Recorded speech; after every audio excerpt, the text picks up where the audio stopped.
Although edited for television, tonight's thriller contains scenes of suspense and violence which may be unsuitable for young viewers. Parental discretion is advised. Robservations with Robert, Meyer, Burnett.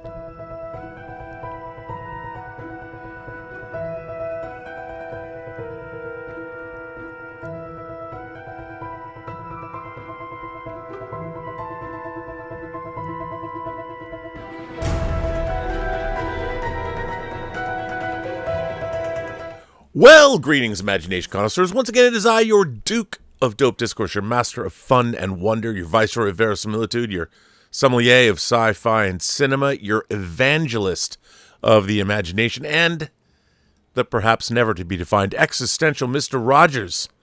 That's right.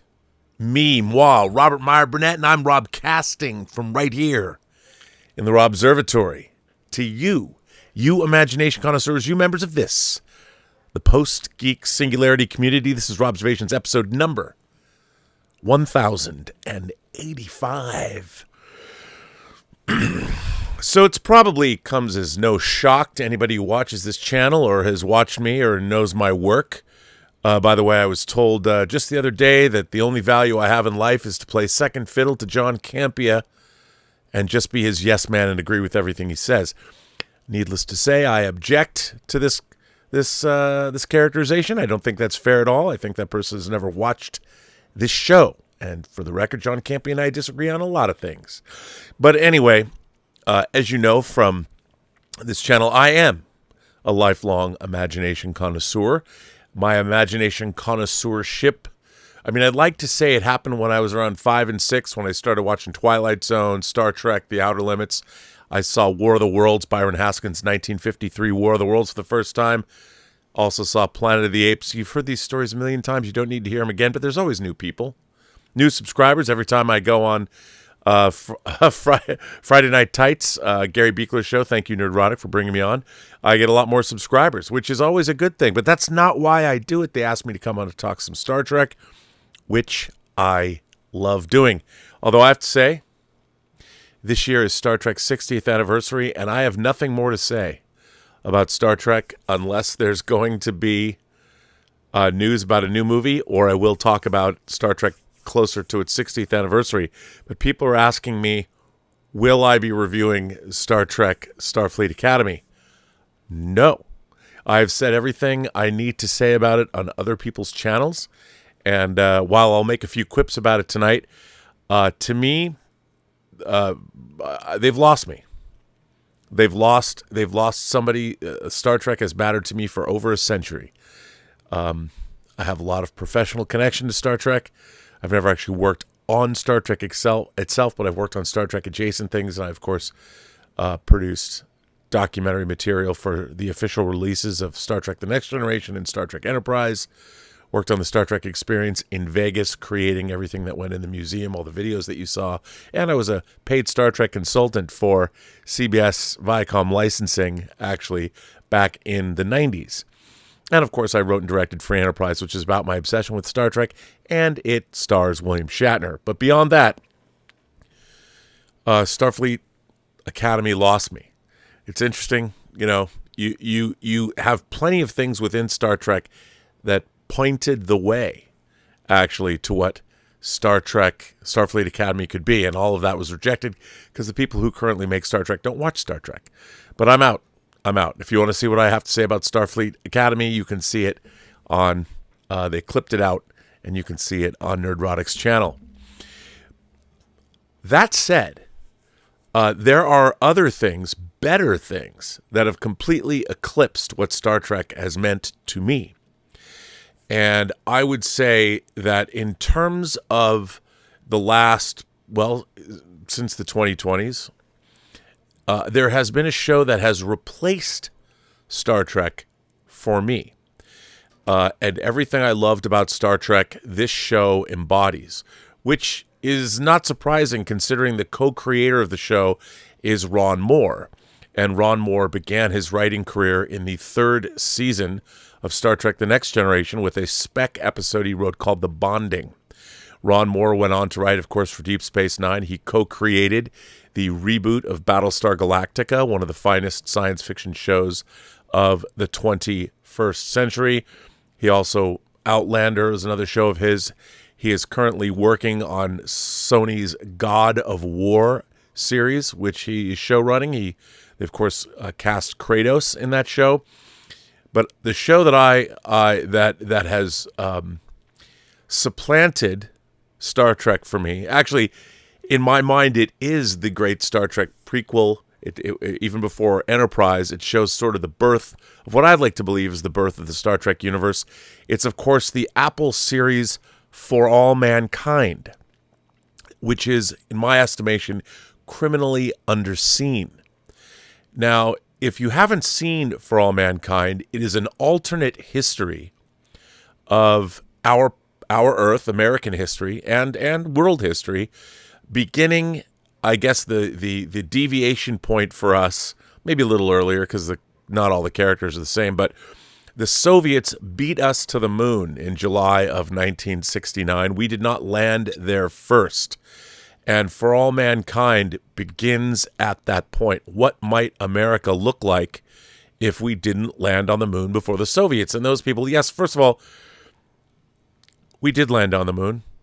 If we didn't land on the moon, all the nations of the world would have already discredited us. We have many examples. The Japanese have pictures of our landing sites. The Indians have pictures of our landing sites. The Russians and the Chinese have pictures of our landing sites. So, yes, we did, in fact, go to the moon. As one of my favorite YouTube videos pointed out, I think 11 years ago, we didn't have the technology to fake the moon landings back in 1969, despite the talent and genius of director Stanley Kubrick. Sorry, everyone. But anyway, so For All Mankind is an alternate history of the United States, and each season documents a period of time. Sometimes that period of time is a couple weeks, sometimes it's months, and then every season jumps forward about 10 years, between 8 to 10 years. So the new season that's coming out in March it picks up in the 2012s. And in the series, we have colonized Mars. But what is so great about For All Mankind is not only is it a speculative science fiction show and shows what happened if we were behind the Soviets. And obviously, the space race was predicated as much on politics as it was on science. It was very important that America beat the Soviets to the moon, and that was one of the primary motivators. I'd like to think it was all like, because we're so great, rah-rah science in America, but a lot of it had to do with politics. And that's just the reality of the situation, which is why once we landed on the moon after Apollo 17 in 1972, yes? Was it Apollo 17, right? 11 through Apollo 17? The last time we landed on the moon was in 1972, and we haven't been back since. We are, in hopefully a few weeks, going back to the moon. We're not going to land on the moon, but we're going to be orbiting the moon with the upcoming Artemis launch, which is very exciting.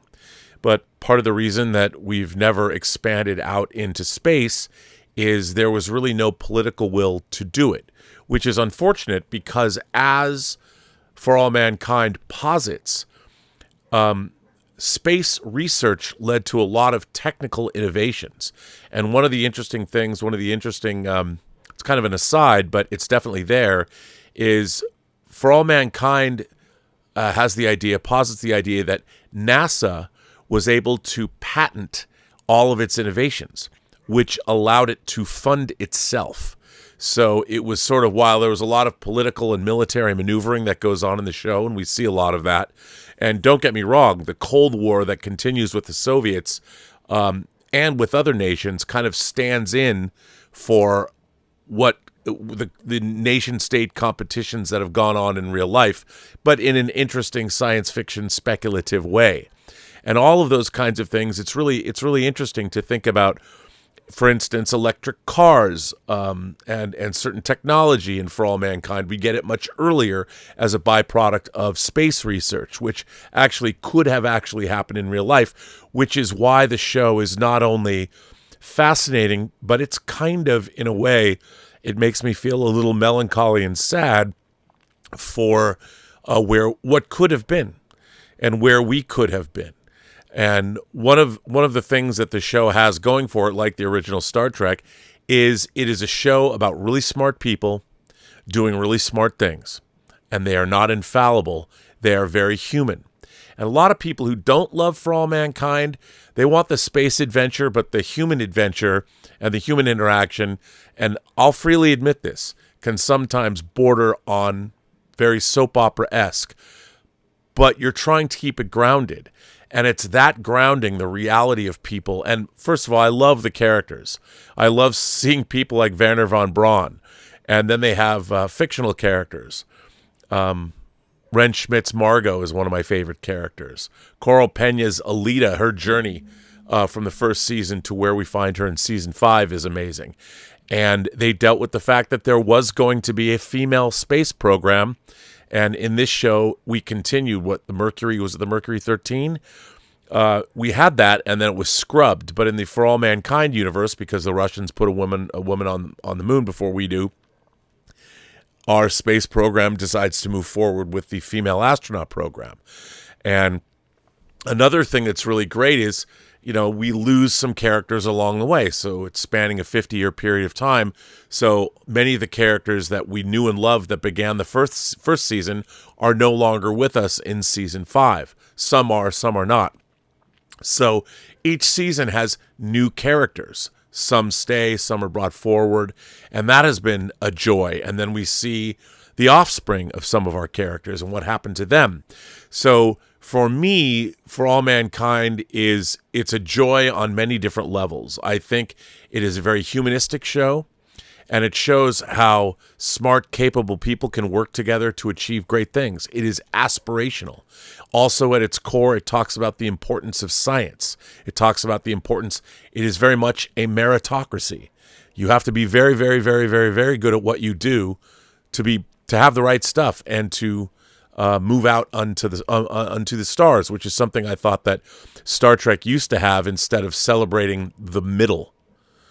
We need very smart, very capable people to move humanity to the stars. And Star Trek as a show is not about that anymore, which makes it kind of invalid. It's certainly sending mixed messages. And the people writing Star Trek, their grasp of science and reality, apparently they didn't go to school and learn these things, because none of it makes much sense, especially set 1,000 years from now. As a matter of fact, the human characters in For All Mankind, this new upcoming season set in 2012, well, they're a lot smarter than any of the cadets at Starfleet Academy, let me tell you, as are the new young people. As a matter of fact, if the writers of Starfleet Academy are so inclined, they should give season 5 of For All Mankind a look-see, and maybe they'll learn something about how to write for television, much less science fiction. But anyway, so I was able to see the first 8 episodes out of 10, the first 8 for the upcoming season that drops in March. And I am happy to say that the show has not lost a step. It's expanded in scope. It's pushed beyond our technology of today, and it's really compelling stuff. We have a bunch of new characters. There's continuing characters. There's some favorite characters. And it's amazing to see where some of the characters, the arcs that they have gone through. And once again, the humanity and the compassion and the joy and the awe of being a part of the universe is all part of this show. And I can't help when I watch this show but think, man, what if? What if? What have we missed out on? And, there are many episodes of that show that instill me with a sense of awe. And when I was a kid, science fiction as a genre was very important to me. I mean, most of it was literary, because so little of it when I was a kid was any good when you watched it on TV or at the movies. There wasn't a lot of great science fiction. Most of the great science fiction that you saw were adaptations. I was thinking back, I was just thinking about a movie called The Final Program, a.k.a. The Last Days of Man on Earth. Science fiction movie you probably haven't seen. Severin Films did a 4K version of it. a Jerry Cornelius book. If you don't know Michael Moorcock, check it out. Actually, if you really want to blow your mind, you should read a Michael Moorcock book called Behold the Man. I'll leave it for all of you to discover what that is. But if you are religiously inclined, maybe that's not for you. But anyway, when you think about all the science fiction books, A Boy and His Dog, Logan's Run, The Omega Man, 2001, well, the book was written concurrently with the movie being made, Pierre Boulez's Planet of the Apes. A lot of the science fiction adaptations or the movies that we saw in the 60s and 70s were actually literary adaptations up until Star Wars. And we're still getting literary adaptations, obviously, but science fiction literature, to be a science fiction fan, when I was a kid, you had to read.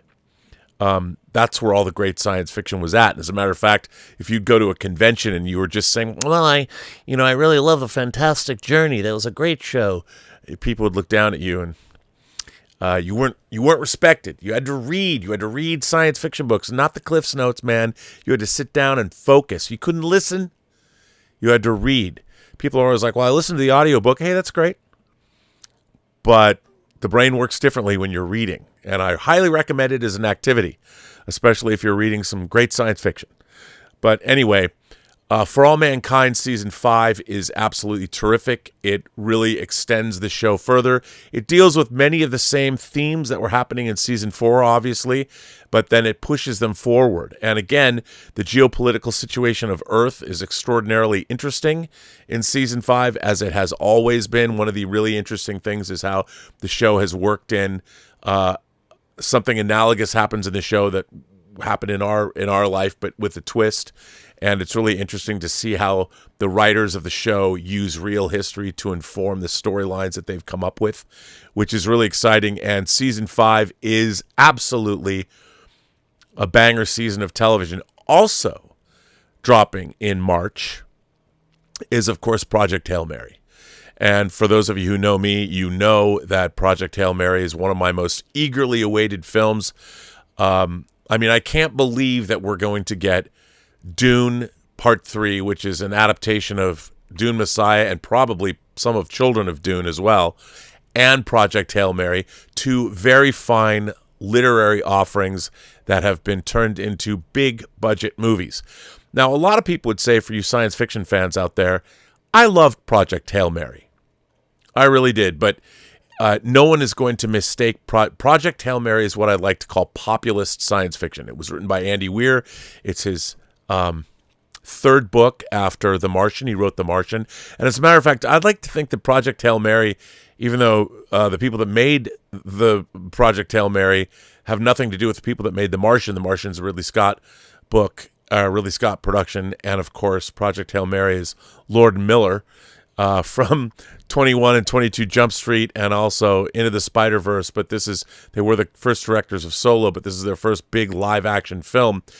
And the reason, first of all, I love the book. I read the book in one sitting. It is total, is it the kind of heady science fiction that Frank Herbert wrote when he came up with Arrakis and the entire Dune mythos?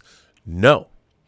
It is very much populist science fiction about a lone scientist who must embark on the Hail Mary mission of the title to save Earth. And if you've watched the trailer, you know that, or anybody who's read the book knows that he encounters an extraterrestrial life form that he affectionately nicknames Rocky for obvious reasons when you meet the character. And it turns out that creature is an alien scientist who hopes to save his own planet from the same fate Earth is going to suffer, and they have to figure out a way to work together. And what's so interesting about this movie and the book itself is, of course, where would two creatures that completely know nothing about one another, that have nothing in common, they have no language in common, but they have to work together, how would they start communicating? Guess. One guess. The language of science. Mathematics, and they have to come up with a language that they can contact or they can actually speak to one another with, and they have to learn how to do science together. And they have to science the shit out of it, to borrow Matt Damon's phrase from The Martian. And it is a wonderful story that is fraught with peril, and it truly is a doomsday story. And I don't know how they're going to structure the film, but it jumps back and forth to what's happening on Earth. And I love projects and movies and books and stories where the situation on Earth becomes more and more dire. And Project Hail Mary leans into that. So we're going to get For All Mankind Season 5 and Project Hail Mary both in March. So, behold the ideas of March for all you Shakespeare fans. It's play on words, I know. But I think that what's so great about these two projects is if there's one thing the world needs, I think right now is we have become a bunch of navel-gazing, anti-science, polarized people. I've always thought that one of the great things about science fiction as a genre is it does instill a sense, it's hard to miss this, of awe and wonder. And I think that's one of the great attractions of the genre. If nothing else, science fiction makes you ponder the universe and our place in it. And I've always thought that one of the byproducts of being a science fiction fan, especially reading literature, is realizing that in all of the cosmic infinitude, how small we really are, and yet, that we exist at all is miraculous, and it's worth celebrating. And I think one of the things that the modern age is quickly losing an understanding or an awareness of is just how miraculous our lives truly are. And the fact that, one of my favorite things in The Watchmen, I've mentioned this a million times before, is when Dr. Manhattan exiles himself to Mars. What convinces him to come back to Earth, well, is not just love, but the idea he realizes the thermodynamic miracle of how rare it is, even in the cosmic infinitude, that the 8 billion people that live on this planet, that there's only one of all of us, and each of us, okay, yeah, there's twins. I get it. But there's only one of each of us in the entire limitless cosmos. But you have to be aware of that and understand that to appreciate it. And one of the great things that science fiction as a genre does, and it's not for everybody, a lot of people could give a shit, to be honest. They have to keep a roof over their heads and pay their bills. And, half the time my head's in the clouds and I forget to do those kinds of things. But I think more now than ever before, we need science fiction. And in the month of March, to be getting both For All Mankind and to be getting Project Hail Mary, both of these projects are very accessible to all of us. Project Hail Mary is very accessible. It's a classic story. Even if it wasn't a science fiction tale, it's the story about one man who has to take on the weight of the world and use his guts, his wherewithal, and his knowledge of science to save everybody. I think it's inherently uplifting, and it's what science fiction and what Star Trek used to do best. Star Trek used to show us very smart, very capable people that were the best of humanity. Now it just shows us a bunch of, well, frankly, a bunch of assholes that I don't give a fuck about. I watch Star Trek Starfleet Academy, and I'm like, why am I watching this show? This is not aspirational. I am smarter than the people in this program, which is a fatal flaw of Star Trek. Star Trek was always about people that we could aspire to be. That was part of its appeal. One of the reasons that people love the character of Spock was, yes, he was a romantic figure for a lot of people in the audience. People thought they could help him. They wanted to reach in his heart. And people don't understand, neither do the writers of modern Star Trek, that Vulcans had emotion. And actually, they have emotion, very powerful emotions, but they had to learn to govern their passions. Otherwise, their civilization would have been destroyed. Which, by the way, is all canonical and was basically explained in the show. But people don't get that now. Now Spock is just coded for being autistic, or now he's got a disability, because the people who are writing Star Trek can't envision human beings that are just simply great human beings or great aliens.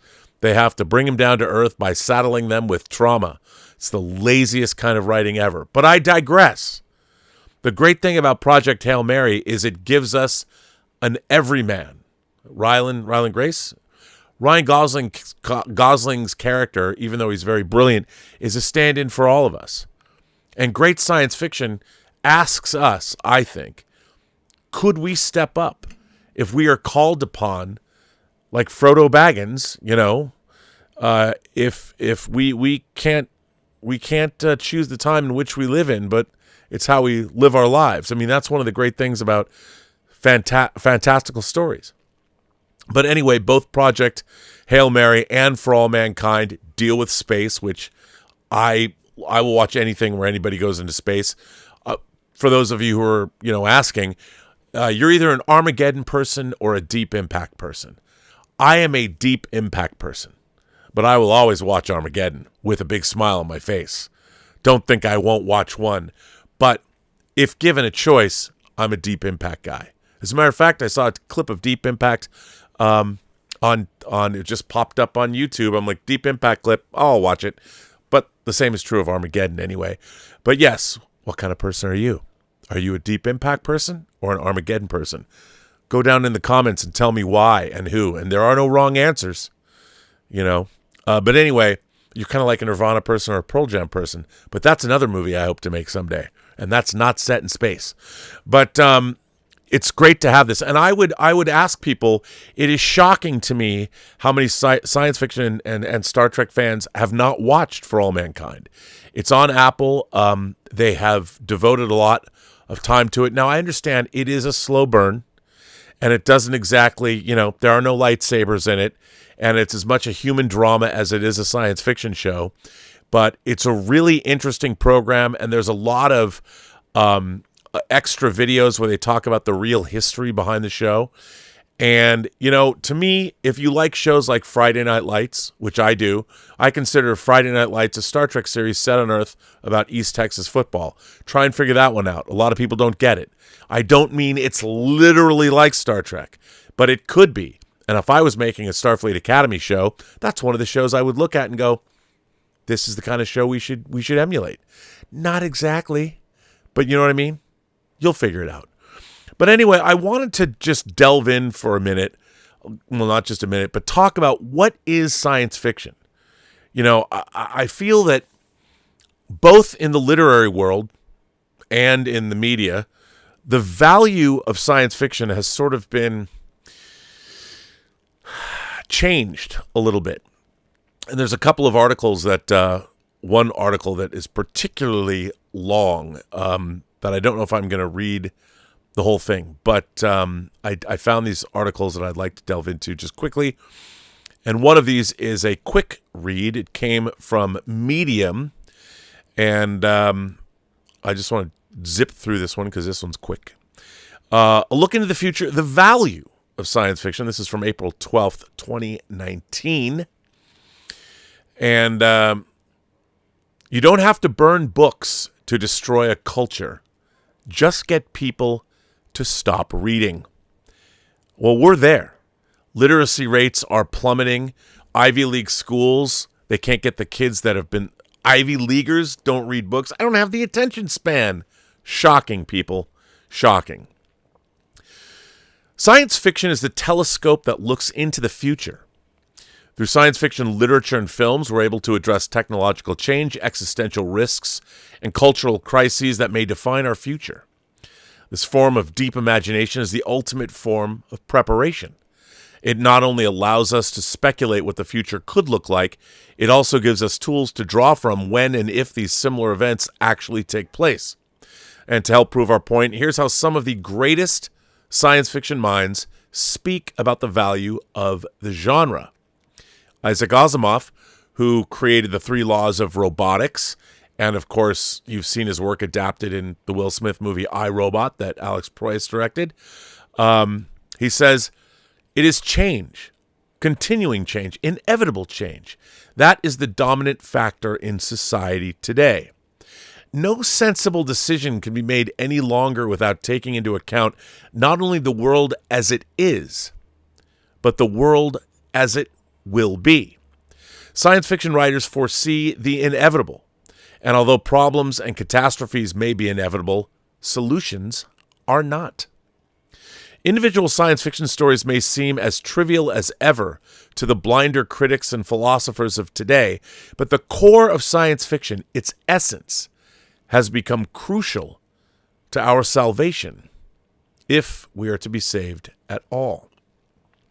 The great Ray Bradbury, who wrote The Martian Chronicles and Fahrenheit 451 and Something Wicked This Way Comes, which I think you can now see on the Disney Channel, although it's not a great adaptation, says that science fiction is the most important literature in the history of the world because it's the history of ideas, the history of our civilization birthing itself.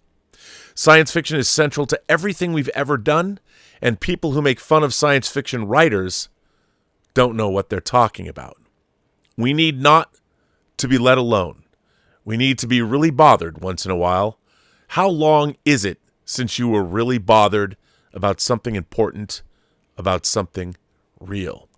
Douglas Adams, who created Dirk Gently's Holistic Detective Agency, and of course, perhaps his magnum opus, The Hitchhiker's Guide to the Galaxy, says, "Let us think the unthinkable. Let us do the undoable. Let us prepare to grapple with the ineffable itself and see if we may not F it after all." Philip K. Dick, who brought us, of course, Blade Runner, amongst many other things, a.k.a. Do Androids Dream of Electric Sheep, and many others. We can remember it for you wholesale. Valet. Philip K. Dick says, "I, for one, bet on science fiction helping us. I have yet to see how it fundamentally endangers us, even with the H-bomb lurking about. Science has given us more lives than it has taken. We must remember that. Medical science alone has extended human life almost twice as long during the 20th century, and yet we seem to forget that." Gene Roddenberry, who created Star Trek, says, "For me, science fiction is a way of thinking, a way of logic that bypasses a lot of nonsense. It allows people to look directly at important subjects." And finally, Arthur C. Clarke, who came up with the story of 2001: A Space Odyssey with Stanley Kubrick. It was actually based on his original short story, The Sentinel, but as Kubrick was wont to do, he liked to go find the actual authors that wrote the things that he had read that he wanted to make and work with them. He famously worked with Vladimir Nabokov on Lolita, the man who actually wrote the book.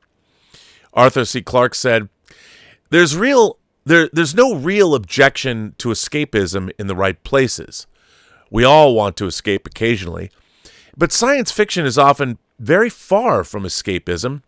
In fact, you might say that science fiction is an escape into reality.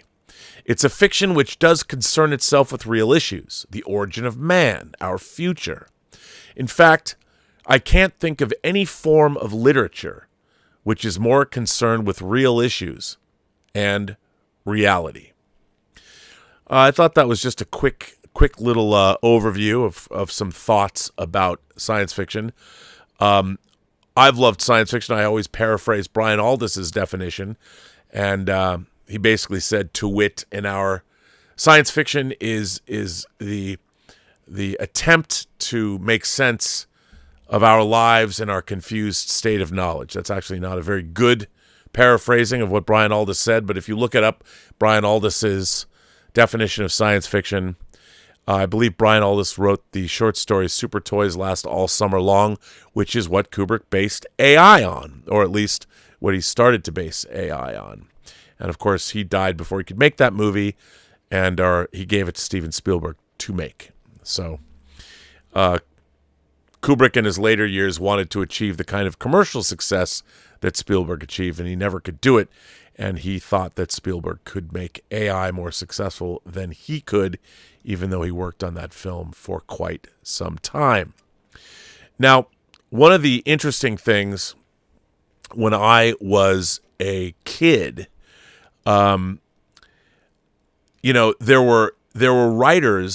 writers like not just Asimov or Clarke or Brian Aldiss, but you had to read, or Frank Herbert, or any of the great Hal Clement, or any of the great writers. I mean, there's a million writers: Samuel Delany, Connie Willis, Ursula K. Le Guin, James Tiptree Jr., who was a woman that actually changed her name, James Tiptree Jr., to get published. Up the Walls of the World was one I remember reading. Larry Niven, the great science fiction writers. One of the greats that people just don't even talk about anymore is Robert Heinlein. And when I was a kid, you had to read Stranger in a Strange Land, the character of Valentine Michael Smith, and the idea of grok. If you don't know, of course, Elon Musk's large language LLM, grok, is based on the concept that was presented in Stranger in a Strange Land. To grok something is to understand it holistically. And I used to have a button that I wore on a denim jacket that said, "I grok Spock." And the reason I bought that pin was because I had read the book and I thought, oh, that's pretty cool. I have to have that, I bought it at a head shop at the Pike Place Market in Seattle because that's where you'd get pins like that. And it used to be that head shop used to be on the same side below where Golden Age Collectibles is. I don't know if it's still there now. Golden Age Collectibles moved across. But if you've ever gone to Golden Age Collectibles in Seattle in the Pike Place Market, I grew up going there. I went there a lot. But anyway, so I found this article. It's really long. And Robert Heinlein wrote it. And I found it at the Library of America website. And so I thought I would delve into it. And we'll see how far I get. But it's really long. And I did put the link in the description down below. And I thought this was really interesting. In 1957, the University of Chicago hosted a lecture series featuring leading science fiction writers of the day. Robert Heinlein, C.M. Kornbluth, Alfred Bester, The Demolished Man. If you want to read a cool book, that's a cool book. And Robert Bloch were the invited speakers. Their lectures were published soon afterward in the science fiction novel Imagination and Social Criticism from 1959, a collection of remarkable for the extent to which it asserts an importance for science fiction that some would deny it. Here's Robert Heinlein's part of this effort. For Heinlein, science fiction is, or at least can be, far more than mere escapist genre literature. In our fabulously science-fictional nation, he argues, science fiction and technological innovation go hand in hand. Now, I want to make this clear. This is an important point. We live in a science fiction world. I mean, much more so than when I was a kid. I mean, I remember when my neighbor across the street, Pete Chambers, got an Apple IIc. It was an Apple IIc, and it would take you an hour to load a program on an audio cassette tape into the computer. And all we wanted to do was play a text-based sex game called Soft Porn Adventure. That was my first foray into computer gaming. I mean, yes, I'd already played Atari 2600. I don't think I had it in television yet, but that Apple II, man, waiting for that tape to load. Ooh, what adventures were Soft Porn Adventure going to bring us? Well, as it turned out, not. There was an instance where our imaginations were way better than what we got. But anyway, this was, again, from this lecture series from 1957. So here you go. This is Robert Heinlein. First, let us decide what we mean by the term science fiction, or at least what we mean by it here. Anyone wishing a scholarly discussion of the etymology of the term will find one by Sam Moskowitz in the February 1957 issue of the magazine of science fiction, of fantasy and science fiction. I shan't repeat what he has said so well, but I will summarize for our immediate purposes. The field has existed throughout the history of literature, but it used to be called by several names. Speculative romance, pseudo-scientific romance, a term that sets science fiction writers' teeth on edge, utopian literature, fantasy, or more frequently, given no name, simply lumped in with all the other fiction. But the term science fiction is now part of the language, as common as the neologism, guided missile.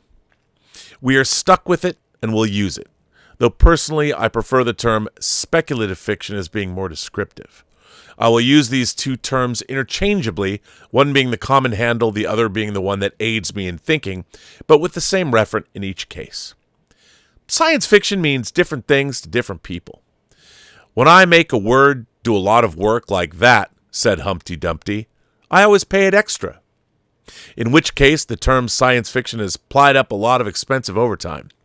Damon Knight, a distinguished critic in the field, argues that there is no clear distinction between fantasy and science fiction, in which opinion August Derleth seems to agree. I cannot forcefully disagree with their lines of reasoning, but I wonder if they've made definitions so broad as to include practically all fiction. To define is to limit. A definition cannot be useful unless it limits. Certainly, Mickey Spillane's murder stories could easily be classified as fantasies, as can many or most of the love stories appearing in the Big Slick magazines. But I feel sure that Mr. Knight and Mr. Derleth did not intend their definitions to be quite that unbounded, and in any case, my difference of opinion with them is merely a matter of taste and personal convenience. Theodore Sturgeon, a giant in this field, defines a science fiction story as one in which the story would not exist were it not for the scientific element. An admirably sharp delimitation, but one which seems to me perhaps as uncomfortably tight as the one above seems to me unusefully roomy. It would exclude from the category science fiction much of Sturgeon's best work, stories which are, to my mind, speculative rather than fantastic.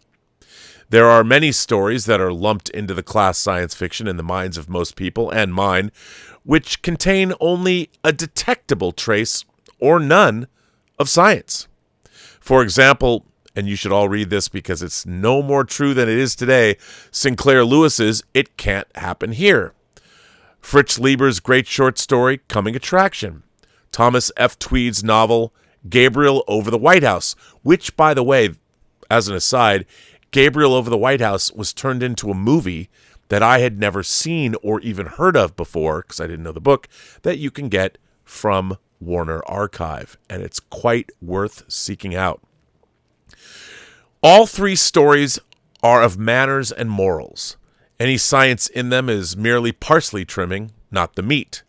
Yet each is major speculation, not fantasy, and each must be classed as science fiction as the term is commonly used. Reginald Bretner, author, editor, and acute critic of this field, gives what is to me the most thoughtful, best reasoned, and most useful definition of science fiction. He sees it as a field of literature much broader than that most often termed mainstream literature or non-science fiction. If you please, science fiction being that sort in which the author shows awareness of the nature and importance of the human activity known as the scientific method. It shows awareness of the great body of human knowledge already collected through that activity, and takes into account in his stories the effects and possible future effects on human beings of scientific method and scientific fact. This indispensable threefold awareness does not limit the science fiction author to stories about science. He need not write a gadget story. Indeed, a gadget story would not be science fiction under this definition if the author failed in this threefold awareness. Any subject can be used in a science fiction story under this definition, provided, and indisputably required, that the author has the attitude comprised by the threefold awareness, and further provided that he has and uses appropriately that body of knowledge pertinent to the scope of his story. I have paraphrased in summary Mr. Bretner's comments, and I hope he will forgive me. Mr. Bretner's definition gives the science fiction author almost unlimited freedom in subject matter while requiring of him high, rigorous, and mature standards in execution. In contrast to the science fiction story thus defined non-science fiction, all other fiction, including the most highly acclaimed literary novels, at most shows awareness of the byproducts of the scientific method already in existence. Non-science fiction admits the existence of the automobile, radar, polio vaccines, H-bombs, etc., but refuses to countenance starships and other such frivolities. That is to say, non-science fiction will concede that water is running downhill, but refuses to admit that it might ever reach the bottom, or could ever be pumped up again. It is a static attitude, an assumption that what is now forever shall be. An example of the great scope of this definition is Sinclair Lewis's novel Aerosmith. By the way, when I was in high school, I read a Sinclair Lewis novel called Main Street that I still think about today. So might I suggest picking up a book by Sinclair Lewis, and Main Street's a good one. Sinclair Lewis's novel Aerosmith, a story motivated by the human problems of a man aware of and consciously trying to practice the scientific method in medical research in the face of difficulties. Aerosmith was not labeled science fiction by its publisher. It is not concerned with spaceships nor the year 3000.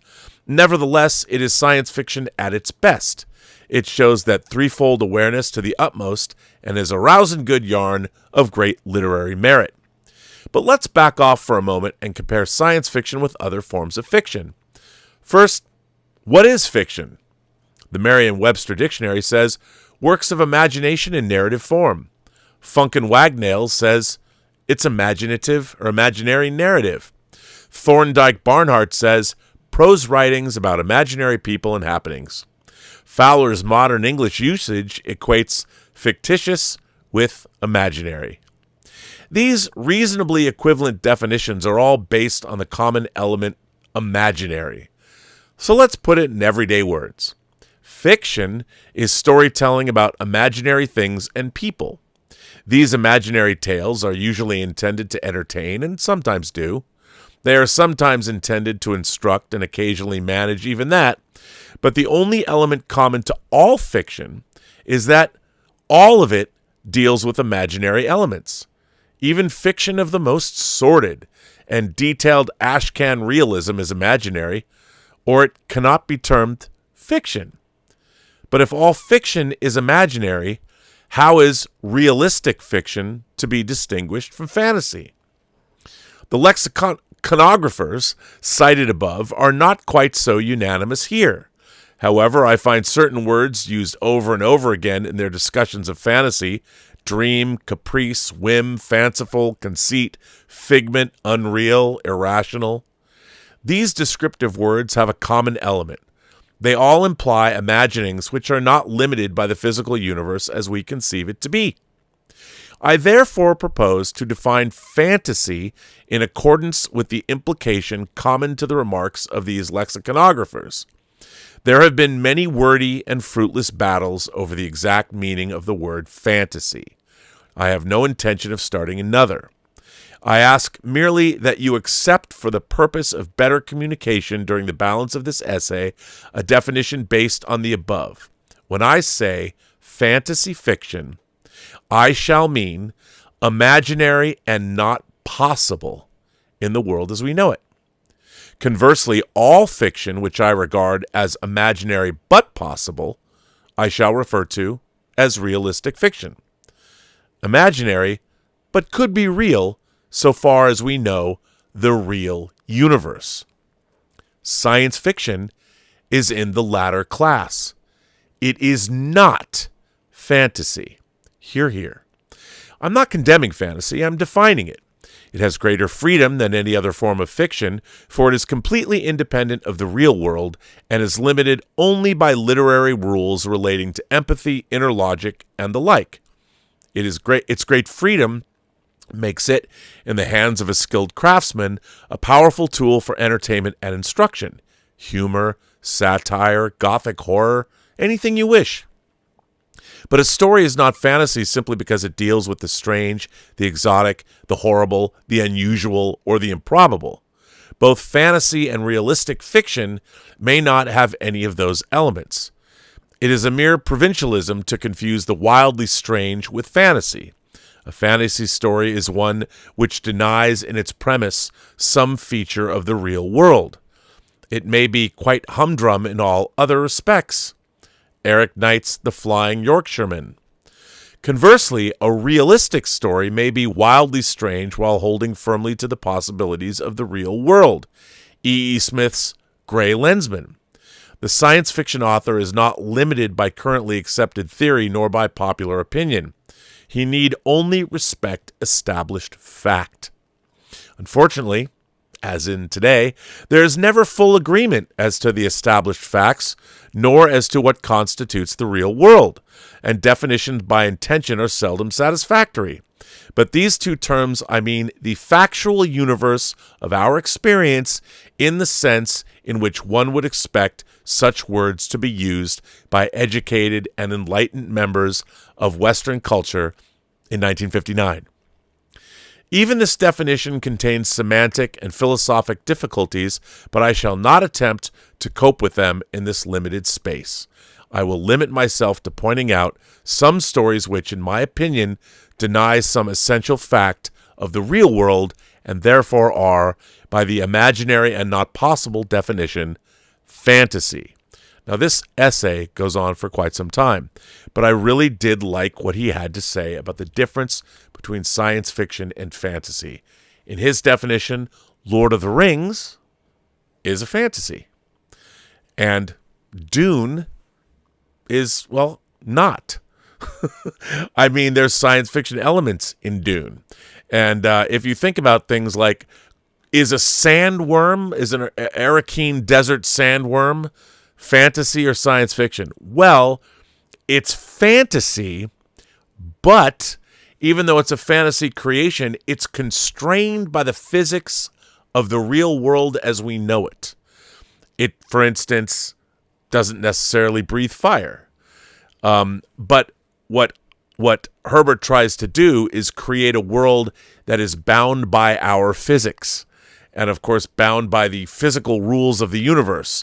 So what great science fiction does is ground its fantastical conceits within the structure of the real world. And I've always liked that, and I don't know if you guys will think that's the case or not. One of the great things about Project Hail Mary is we are given a brand new life form that is very different from the humanoid life that we traditionally see. Look, everyone jokes about the fact that Star Trek aliens, you put some bumps on somebody's head and you can cast an actor.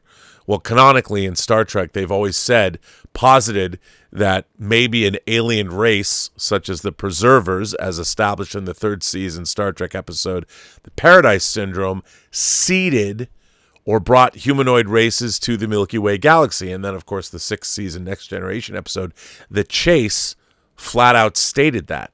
And that explains why so many humanoids exist in the universe.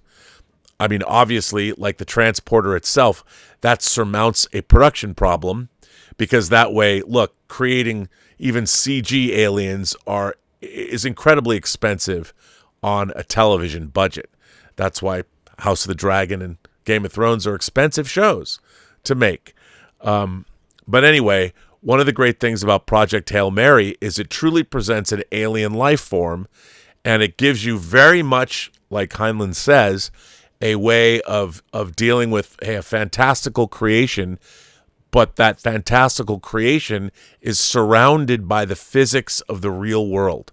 And Andy Weir does a really great job. Part of the joy of the reason I love Project Hail Mary so much is, look, is it populist science fiction? Are these snooty science fiction fans out there going to be like, well, Rob, there's a lot better science fiction you can be reading? Well, no doubt. There's a lot headier science fiction as well. It's so populist. It's so for the masses. So what? Like I watch movies at scale, you can read science fiction at scale. Yeah, you could go read Samuel Delaney's Dahlgren and be, reading this way and reading that way and wonder what the fuck you're doing. And it's 900 pages. And sure, great, awesome. I was talking with my friend Alvaro about The Mote in God's Eye. I love Larry Niven and Jerry Pournelle's Lucifer's Hammer about a comet hitting the Earth, but try and read their heady science fiction novel, The Mote in God's Eye, without trying to by trying to not fall asleep. Look, I read The Mote in God's Eye, but it took me like 10 times to get through it. Worth reading, though. But anyway, Andy Weir writes populist sci-fi for the masses. But you know what? His term, science the shit out of it, is something we all have to remember. Because we live in a science fiction world, but we seem to be heading personally into a medieval nightmare hellscape as the weeks click by, which is too bad, because I would have thought that the science fiction world that we're going to live in, or I thought we were going to live in that world. Apparently, no. Let me see. Let me just check and see if anyone's given us any super chats here or tips or any of that, and see what you guys have to say. Actually, wow, a lot of you have.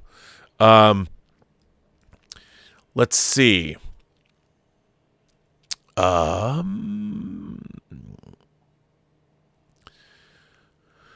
Here we go. Rob, I see. Oh no, I already read that one. That was from the other day. I apologize. I have to get past all that. Here we go. Here's where I'm at.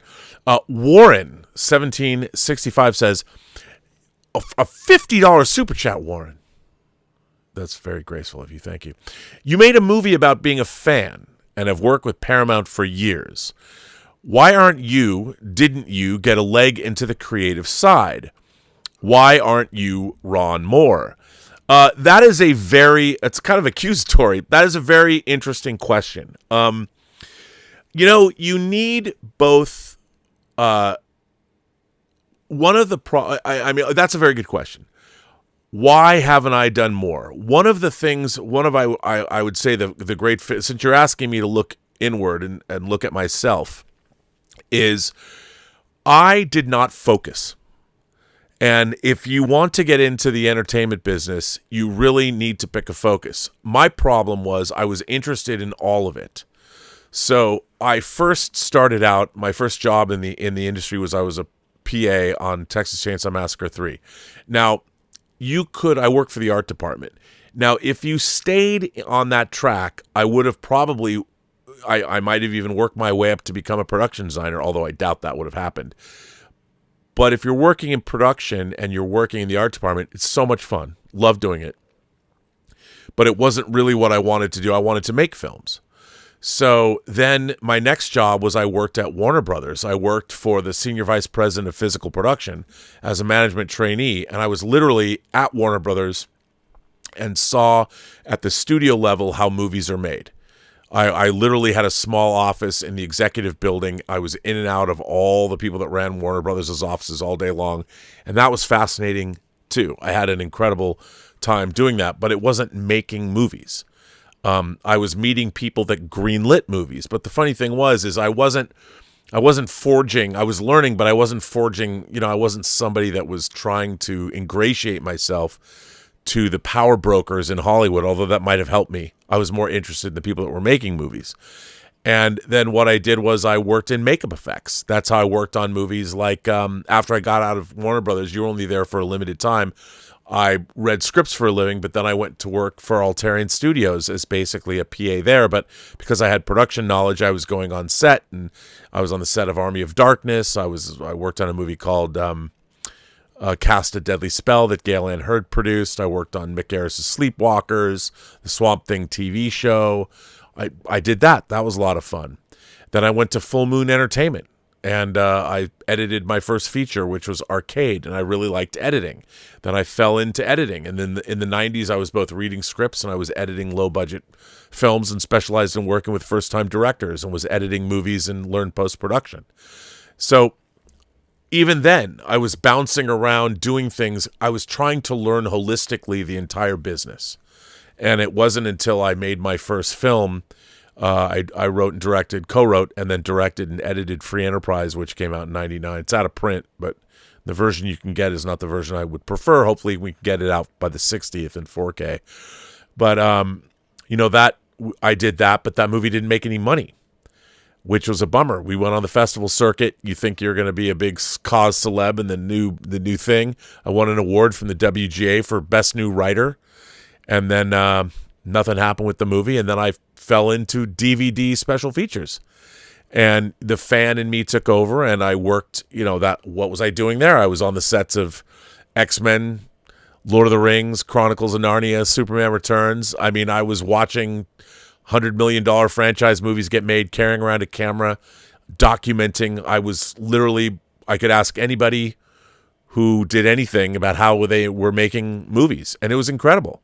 And for a fan like myself, even though I'd made a film, being on the sets of these movies was incredibly intoxicating. And it's great to be. I saw Return of the King for the very first time in Peter Jackson's house.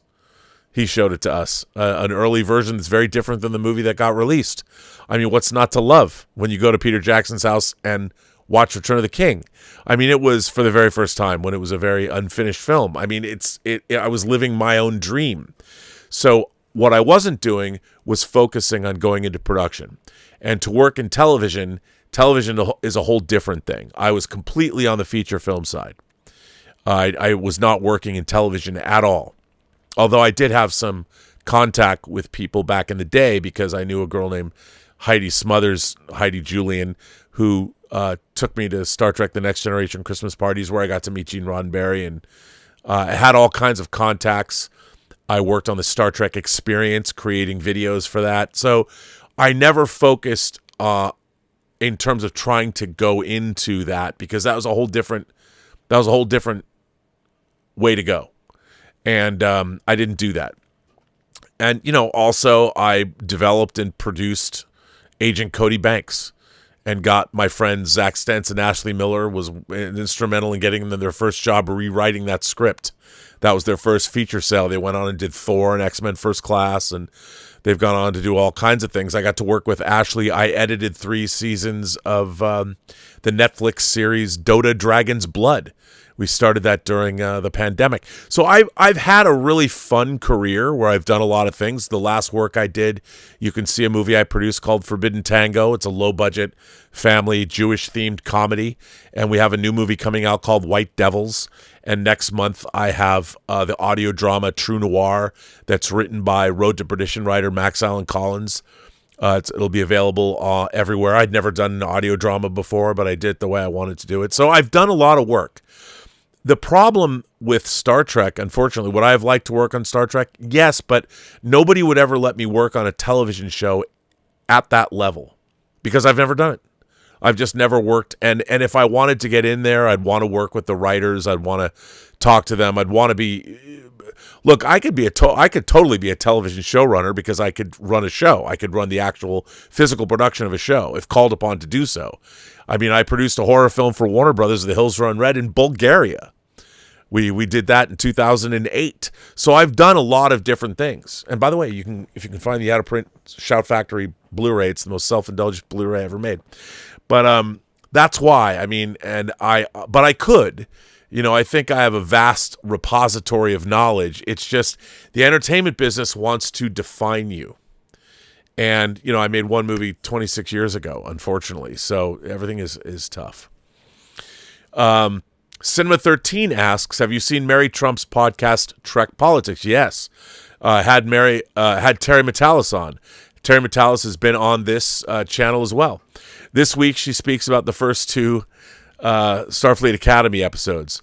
We'll see what her take is. Oh, I'll definitely watch that. Yeah, I find the third episode of Starfleet Academy is, let's just call it's as far away from Star Trek as I think just about anything is. Really, I find that show really honestly abysmal on many different levels, which is sort of too bad because I don't want it to be. I want Star Trek to be good. Castle Grayskull gifts a membership to the channel. I appreciate that. 1001 Johnny, our friend 1001 Johnny, says, a friend said to me this evening how the cold weather outside is only a little warmer. I replied that a little bit goes a long way. So he said, but we have a long way to still go to get more. I just wanted to share that, feeling that it seemed somehow relevant. I like that. It's only a little warmer, but a little bit goes a long way. But we have a long way to go to get more. Indeed, we do. Jurassic Joey has been a member of this channel for 21 months. I appreciate that. Rich said that Steve Shives says that if you say today's Star Trek isn't real Star Trek, it means you are a very stupid person. He says because it says Star Trek on the title screen, it's Star Trek. And then he was continually abusive to the person that holds this idea. I have to say, I have kind of a love-hate relationship with Steve Shives. I've enjoyed watching him. I've watched his videos for a long time. And I watched a video that he put on the other day where it had meritocracy in the title. He equated MAGA and meritocracy, and I'm like, wow, in one video, you just destroyed any credibility you have as a Star Trek fan or Star Trek critic. It's amazing to me that I was saying the other day on Nerdrotic show that Star Trek was a show, especially the original series, that never really had villains. It had antagonists. And if you think back to the original series, like I've told this story a million times before, but I'll tell it again. One of the things that blew my mind as a kid, one of the lessons I learned from Star Trek it was from Arena, the episode with the Gorn. When the Gorn made sense until they ruined the Gorn on Strange New Worlds, completely destroyed it canonically and made no sense of what the Gorn were as they were introduced in the show. The problem is, for many people, the Gorn, the green lizard monster, has become kind of a pop culture memeable thing. A lot of classic Star Trek has lost its meaning because it has become a meme rather than a show. And it's very difficult for people of today to go back and watch the original series because they can't see beyond the production limitations of the day, the operatic nature of a lot of how the show was presented. But that was the time. The thing about Star Trek was it had an internal consistency. The people that made Star Trek believed in Star Trek. They believed in what they were doing. And the interesting thing about that episode, if you watch Arena, if you go back and you watch that episode, first of all, it has one of the great cold opens of any television show ever. Because you think that our crew of heroes is beaming down to a Starfleet outpost and they're going to go have dinner with apparently the head of that base sets a good table. And then you go down to one of the great exterior sets ever in a Star Trek episode, the Cestus 3 outpost, that has been totally devastated by an alien attack. And then you have this incredible sequence where somebody is attacking them, an unseen attacker is attacking from the hills. It's amazing. Now imagine when you're a kid watching something like this, and it was unbelievable. Everybody's dead. It's incredibly distressing. And then the Enterprise is chasing a starship, another starship of the people who did this, and it's traveling it's matching Federation technology, which means who's ever in the ship that they're pursuing, whoever attacked the Cestus 3 outpost is just as formidable as the men and women and people from Earth. This was some scary fucking shit. And when the Enterprise is chasing this, and of course they come into an uncharted solar system, their ships are both slowed down and stopped, and both Kirk and the Gorn captain are removed and taken off their ships by an even more powerful group of aliens, unseen, and they are pitted against one another in mortal combat. And you watch this, and of course, yes, the lizard monster moves much slower. But what is very interesting, especially when you're a kid, when he whips out that universal translator, I will be quick and merciful. You're listening to this lizard creature, and that they've been pitted in mortal combat. And as a little kid, I'm like, well, of course Captain Kirk is going to kill the Gorn. Of course he has to. And the Gorn's, he moves slow, but he's much stronger and almost gets the drop on Kirk and almost kills him.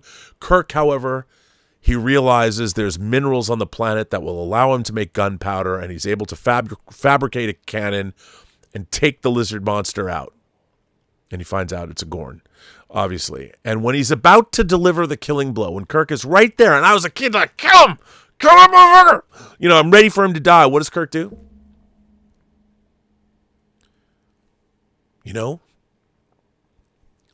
Maybe you thought you were defending yourselves.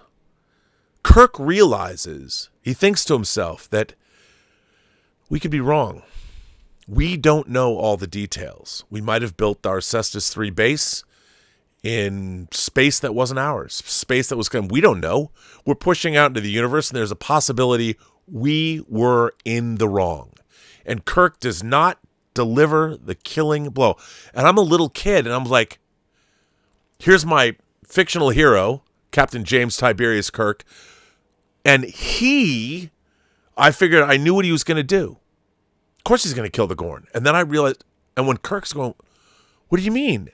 And then I learned, I'm like, oh.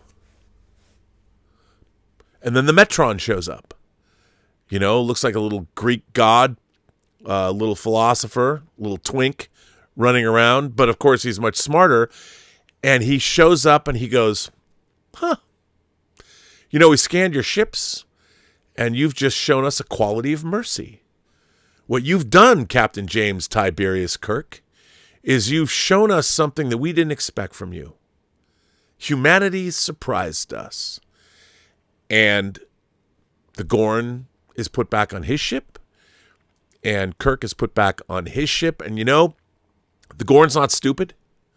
So the Gorn probably went back to his ship and said, okay, this guy could have killed me, and I could have killed him, but I'm still here, and he spared my life. So maybe the insinuation was, and we never know, the next time you see the Gorn is in the animated series in an episode called Time Trap, but you don't know.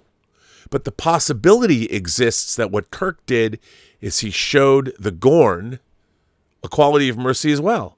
And maybe that opened relations between the two peoples. Now, of course, in Strange New Worlds, they threw all that away and they decided to make the Gorn, because they're uncreative and they don't know what to write unless they can copy it from somebody else. They made them ridiculous xenomorphs and just made them monsters, which tells you everything you need to know about the people writing Star Trek now. They just probably saw the commercial where Kirk and the Gorn are sitting on a couch together and said, yeah, we can make that ridiculous creation.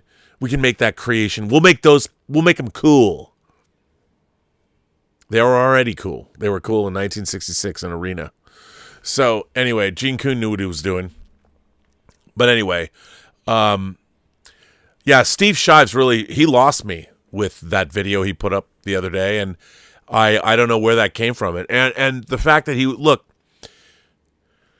the message of Star Trek has always been, and I know it was created for Lincoln Enterprises, but the IDIC symbol, the Vulcan idea of infinite diversity and infinite combinations, one of the great problems in our civilization now, especially in America, Steve Shives is one side of that equation.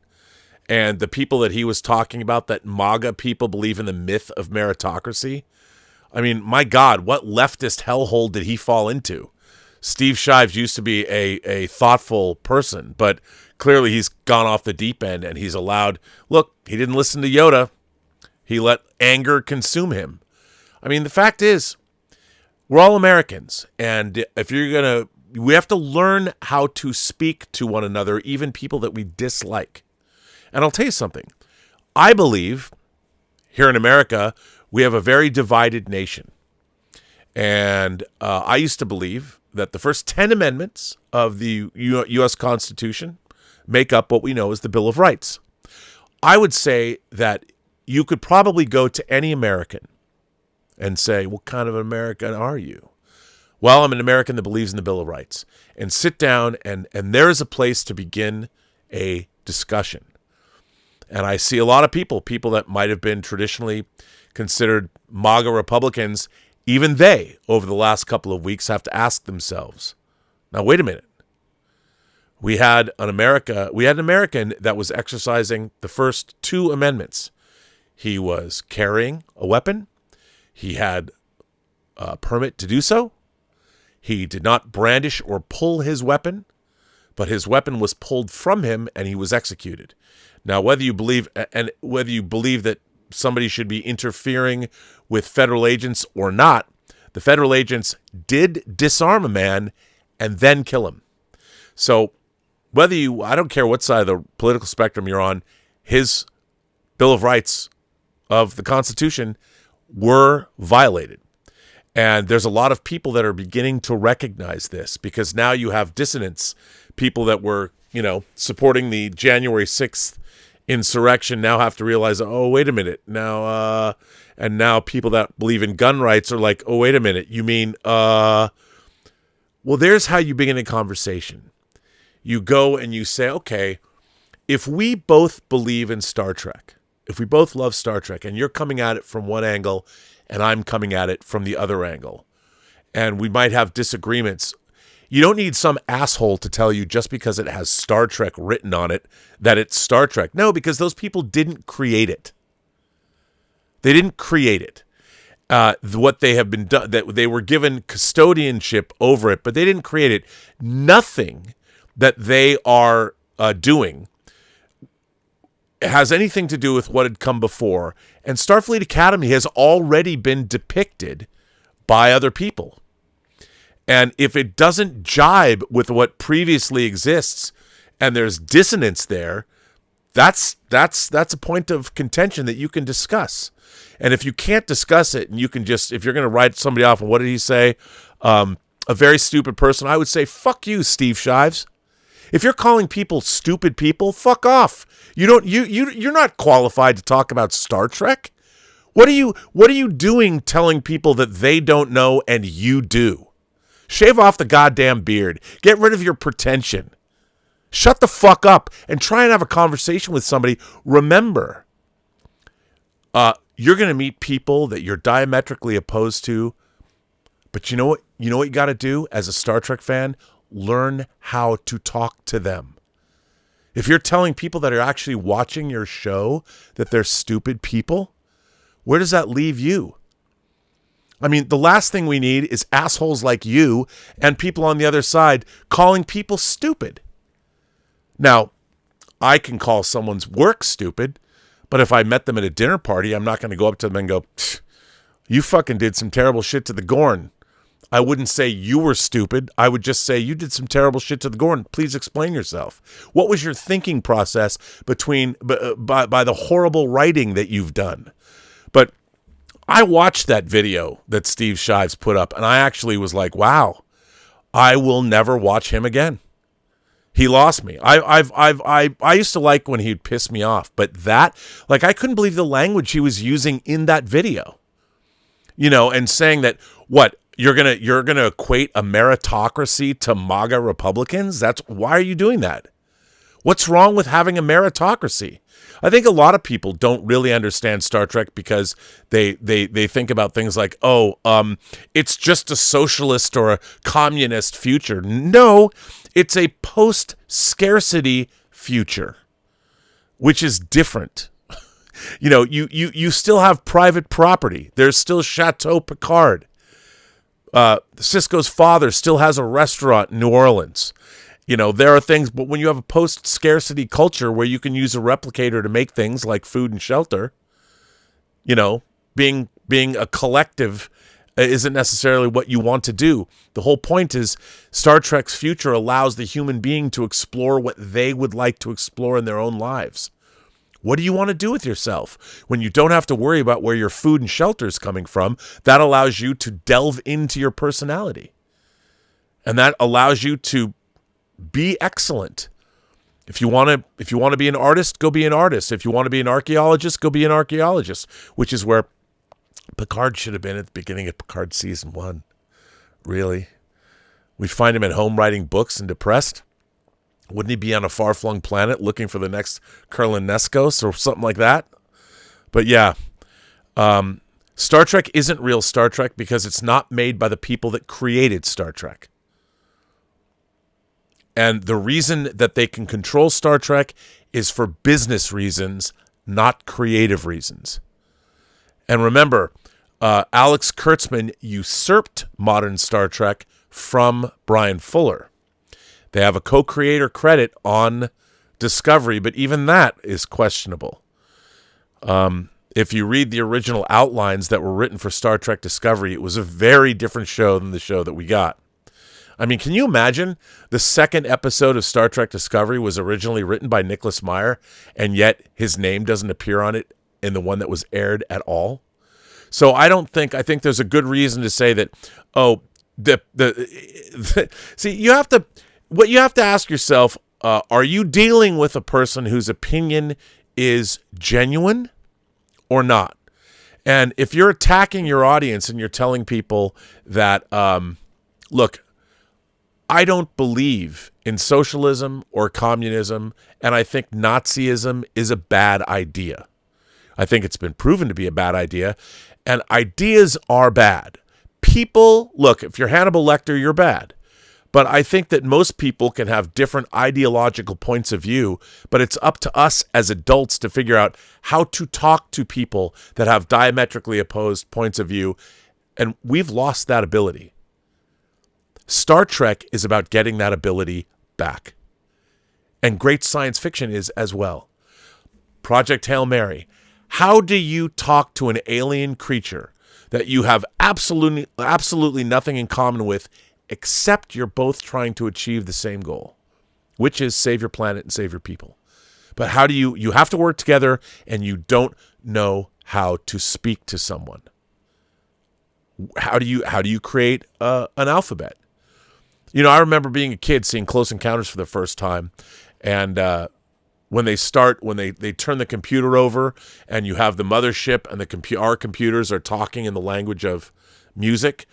We even say, one of the scientists says, it's the first day of school, and we are learning how to converse, and that's,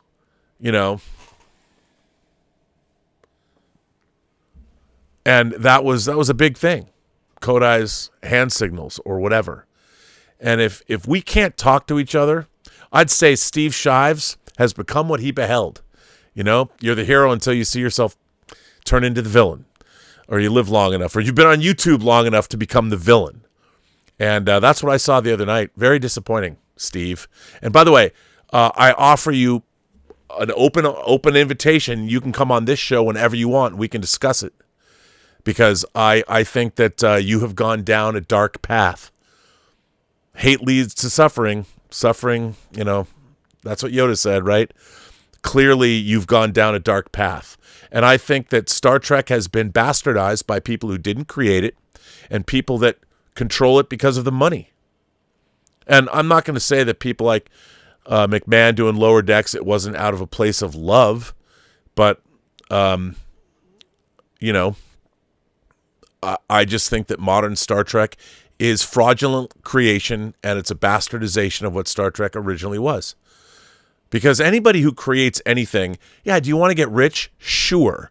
But I don't think that most creators make things simply to make money. Roddenberry had an idea. He was already working in TV. He could have done more cop shows or more procedurals. He took a leap, man. He took a leap like Rod Serling did. Rod Serling could have written things like Requiem for a Heavyweight and been lauded for it, writing versions of Planet of the Apes. But you know what? He took a risk. He created The Twilight Zone because he wanted to write about subjects you couldn't write about on network television at the time, but you could if they were set in the Twilight Zone. And the same was true of Gene Roddenberry. And that's why things are important. That's why science fiction matters. And it can still matter. And that's why For All Mankind is a great show. Now, is it the heady, frothy sci-fi mix of, say, Foundation or Galactica or The Expanse? No, it's a different show. It's very much grounded in reality. And it's very, very much a human show. But in that show, even rivals find common ground. For All Mankind is a show about disparate people coming together to achieve great things. It's also a show that celebrates humanity. At its core, it is very optimistic, just like Star Trek was, and it believes in human ingenuity, and it believes in our ability to come together and solve problems. If anything, Project Hail Mary and For All Mankind coming back in March, hopefully right on the heels of Artemis coming back safely from the moon, is exactly what we need right now. For our 250th year, we are going back to the moon. You might dislike Elon Musk, and you might sit there and go, well, he didn't really create SpaceX. but he's facilitated incredible advancements in space sciences. So is Jeff Bezos. And rather than being deeply cynical about all these things, why not all get involved? There's so many things our science fiction world can make possible. Instead of being just a crypto bro, why not think, okay, well, after that, then what? What can I do to further our goal of making the world a better place? I mean, I try and do that through the stories I share, or doing it with this YouTube channel. Hopefully I'll be able to do more work. I'm really proud of our audio drama, True Noir, The Assassination of Anton Cermak. I'm proud of our movie, White Devils, that's coming out. That's how I choose to try and contribute. Judgment Day says, Rob, you've been flirting with insurrection during the past few weeks against your country, a.k.a. Star Trek's 9th movie. How will Star Trek Academy drive your madness even further beyond the undiscovered country into darkness at the final frontier? How? That's a good question. I don't think I have madness. Look, I am a classical liberal, and I am first and foremost a believer in the Constitution. There's that great scene. Somebody asked me today earlier on a show about Without Honors. There's that great scene when Gore Vidal plays a teacher. Was it at Harvard? And you have that great scene where Joe Pesci, they think he's like some homeless guy, and he explains what the founding fathers wanted to do with the Constitution. And I believe in the Constitution. The founding fathers did a really good job for all their faults. And remember, the founding fathers, everybody thinks they're like these really old dudes because they have the white hair, the pictures that we've seen. They're not that old. These were fairly young guys building a new country, forging a new country. And I think if we all go back and we look at the founding documents of this country, they're pretty spectacular. And I think, how you ask me, flirting with insurrection. No, I believe in this country. I believe in the Constitution. What we are seeing are people that do not. People that want to circumvent the Constitution, people that want to exact power, people that want to have dominion over other people. I think it's fairly obvious. We've seen it for thousands of years. I like to go back to first principles. How was this country founded? Why was it founded? And what are the mechanisms it was founded with? Starting with our Constitution, starting with the first 10 amendments, which is the Bill of Rights. I read them on the Midnight Metal Show, the last place in the world I should be reading the 10 amendments to the Constitution, the 10 first amendments to the Constitution. Look, I don't even believe in multiculturalism. I believe in the melting pot that is the United States. I believe the fact that this is a country that is strongest when you have all the best contributions from all the people around the world that wanted to come to this country and better themselves. What I find strange is how people are sliding back into an America that existed 100, 150 years ago. Have we learned nothing? Do I believe in unchecked immigration? Certainly not. I only want people that come to this country and want to be here and want to work and want to join and want to add. I don't want people that want to live on the dole, that live off welfare that we're supposed to pay for. You need to come in here and it's like what Andrew Shepard, the president and American president, said, that was written by Aaron Sorkin. You've got to want it bad. Democracy is hard.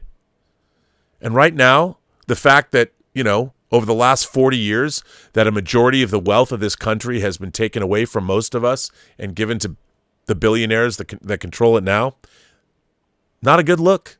It's not working. Authoritarianism. Suddenly, we went in a few 4 short years to where's all the Second Amendment rights, people? We had a legal gun owner, was stripped of his firearm and assassinated in the street. If you don't see the analogous things of recent history in the last 100 years and see that as a problem, someone's Second Amendment rights were violated and now that person is being besmirched for exercising his Second Amendment rights. People are calling him an insurrectionist. Fuck off. That guy was an American. He worked for the VA, and this is what we do now. This is what we do. This is textbook authoritarian fascism. We are running. Everybody should read. It's, there's other better books probably. Read Rise and Fall of the Third Reich. I mean, we're 1933 Germany. It's happening right in front of us. We can see it right before our eyes. Now, I understand. Should we get rid of illegal immigrants? Hell yes, we should. Should we get rid of criminals? Absolutely. But not at the expense of trampling on the civil rights of American citizens. And right now, we're at an inflection point. What do you believe in? Do you believe in the Constitution? Our American military does not uphold the President of the United States. Our American military upholds the Constitution of the U.S. They don't work for the President. So, I believe in the Constitution. I believe in the Bill of Rights. I believe in closed borders. I believe you got to want to come to the United States. If you don't want to come here, if you don't want to become an American, you don't want to learn to speak English. I'm not saying you can't speak other languages, but English is the law of the land. And if you don't want to respect everyone else's citizenry, and then you don't belong here either. That's the question we should be asking. And people should start really paying attention. First principles. What is this country about? Interesting question, though. I like your question. I'm not flirting with insurrection, but your Star Trek titles are funny. I did like that. Rich says, my own take on the situation is that Alex Kurtzman wouldn't call it real Star Trek. He basically believes he has an invaluable household name IP and simply hasn't combined with the right profitable genre yet, but can continuously receive money based on this. I totally agree with that. First of all, this idea, here's the biggest fallacy that has been following Star Trek around since J.J. Abrams was hired to make the Star Trek film in 2009. Star Trek has always been niche. When it first came out, it appealed to college students, and it appealed to people scientists, people who are involved in the sciences. Star Trek is not a populist IP. It's not Star Wars. It's not Harry Potter. It's not the Transformers. It's fucking science fiction. Now, science fiction, there have been populist franchises that have science fiction in them. I would dare say that Star Wars is science fantasy, but not necessarily science fiction. Dune is, but Dune's not as popular as Star Wars. But the idea that they want to turn Star Trek into something else. Let's turn Star Trek into Star Wars. Or now Kurtzman said it's X-Men First Class. It's Harry Potter. You know what he didn't say it was? Star Trek. It's like, bro, first season TNG episode, Coming of Age. The first duty in the 5th season of Next Generation. It showed you the way to a show. Like I have said, why don't you look at things about academia that are set in the real world? Like science fiction, like Heinlein's definition of science fiction. First of all, look at military-based, whether it's Officer and a Gentleman or Lords of Discipline or TAPS. There you go. Or look at anything set in military academies.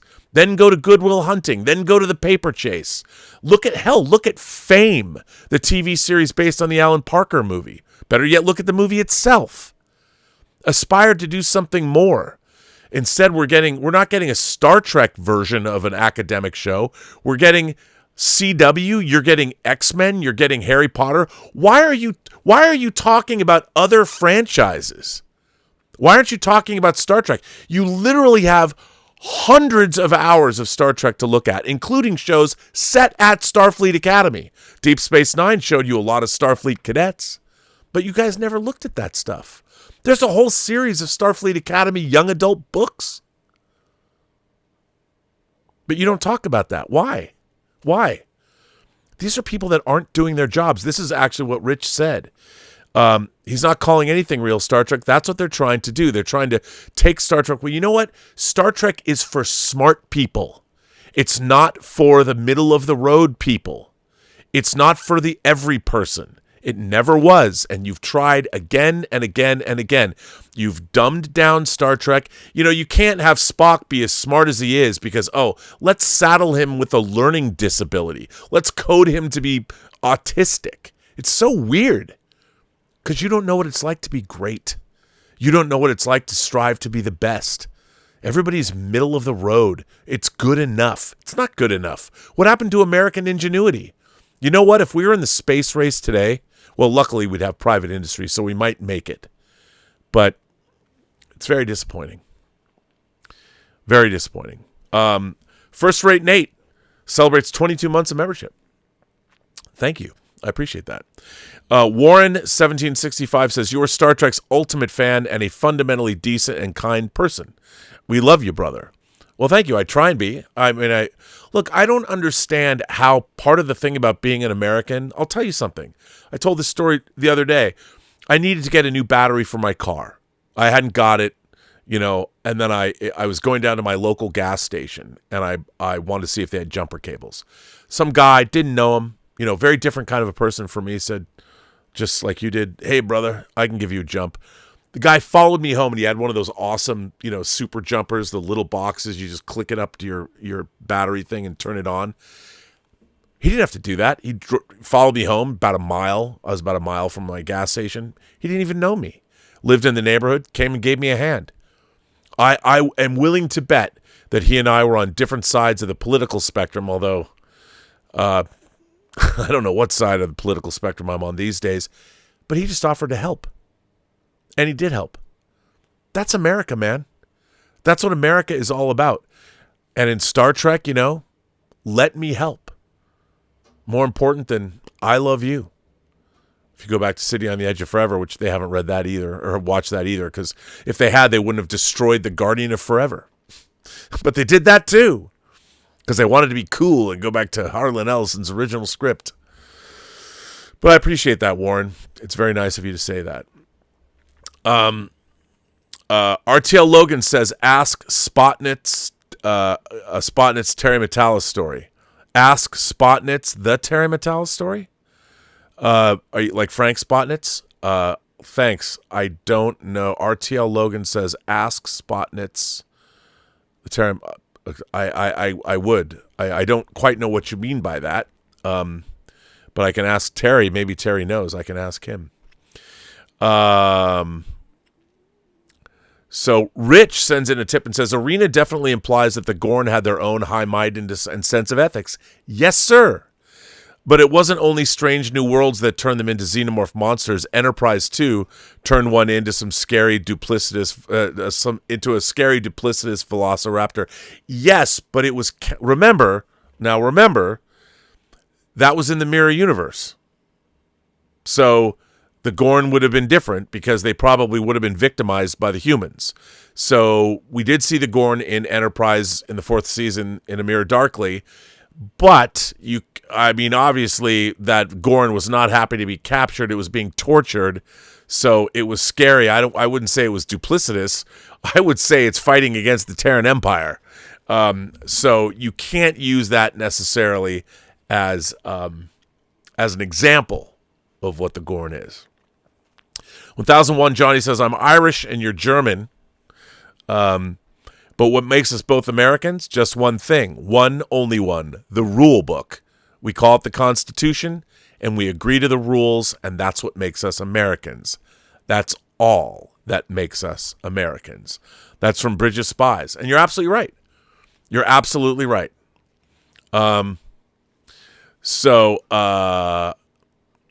Okay, here comes Judgment Day. I try not to get political about these things. Rob, why have you been calling Border Patrol and ICE agents murderers and fascists? Obama droned a U.S. citizen, and you never called Obama a murderer, and you never complained about it. How do you know? Did Obama's drones scare you into silence? Glad you feel more freer now. Well, okay, first of all, I would say this. Let me ask you a question. There are many other states other than Minnesota that have a lot more illegal immigrants than Minnesota does. Why is ICE in Minnesota? Why aren't they in, say, New Jersey, which has more illegal immigrants? Why aren't they in Florida? Why aren't they in Texas? I mean, they are, but why are they covering their faces? No other law enforcement agency covers their faces. Why only ICE? And ICE are federal agents.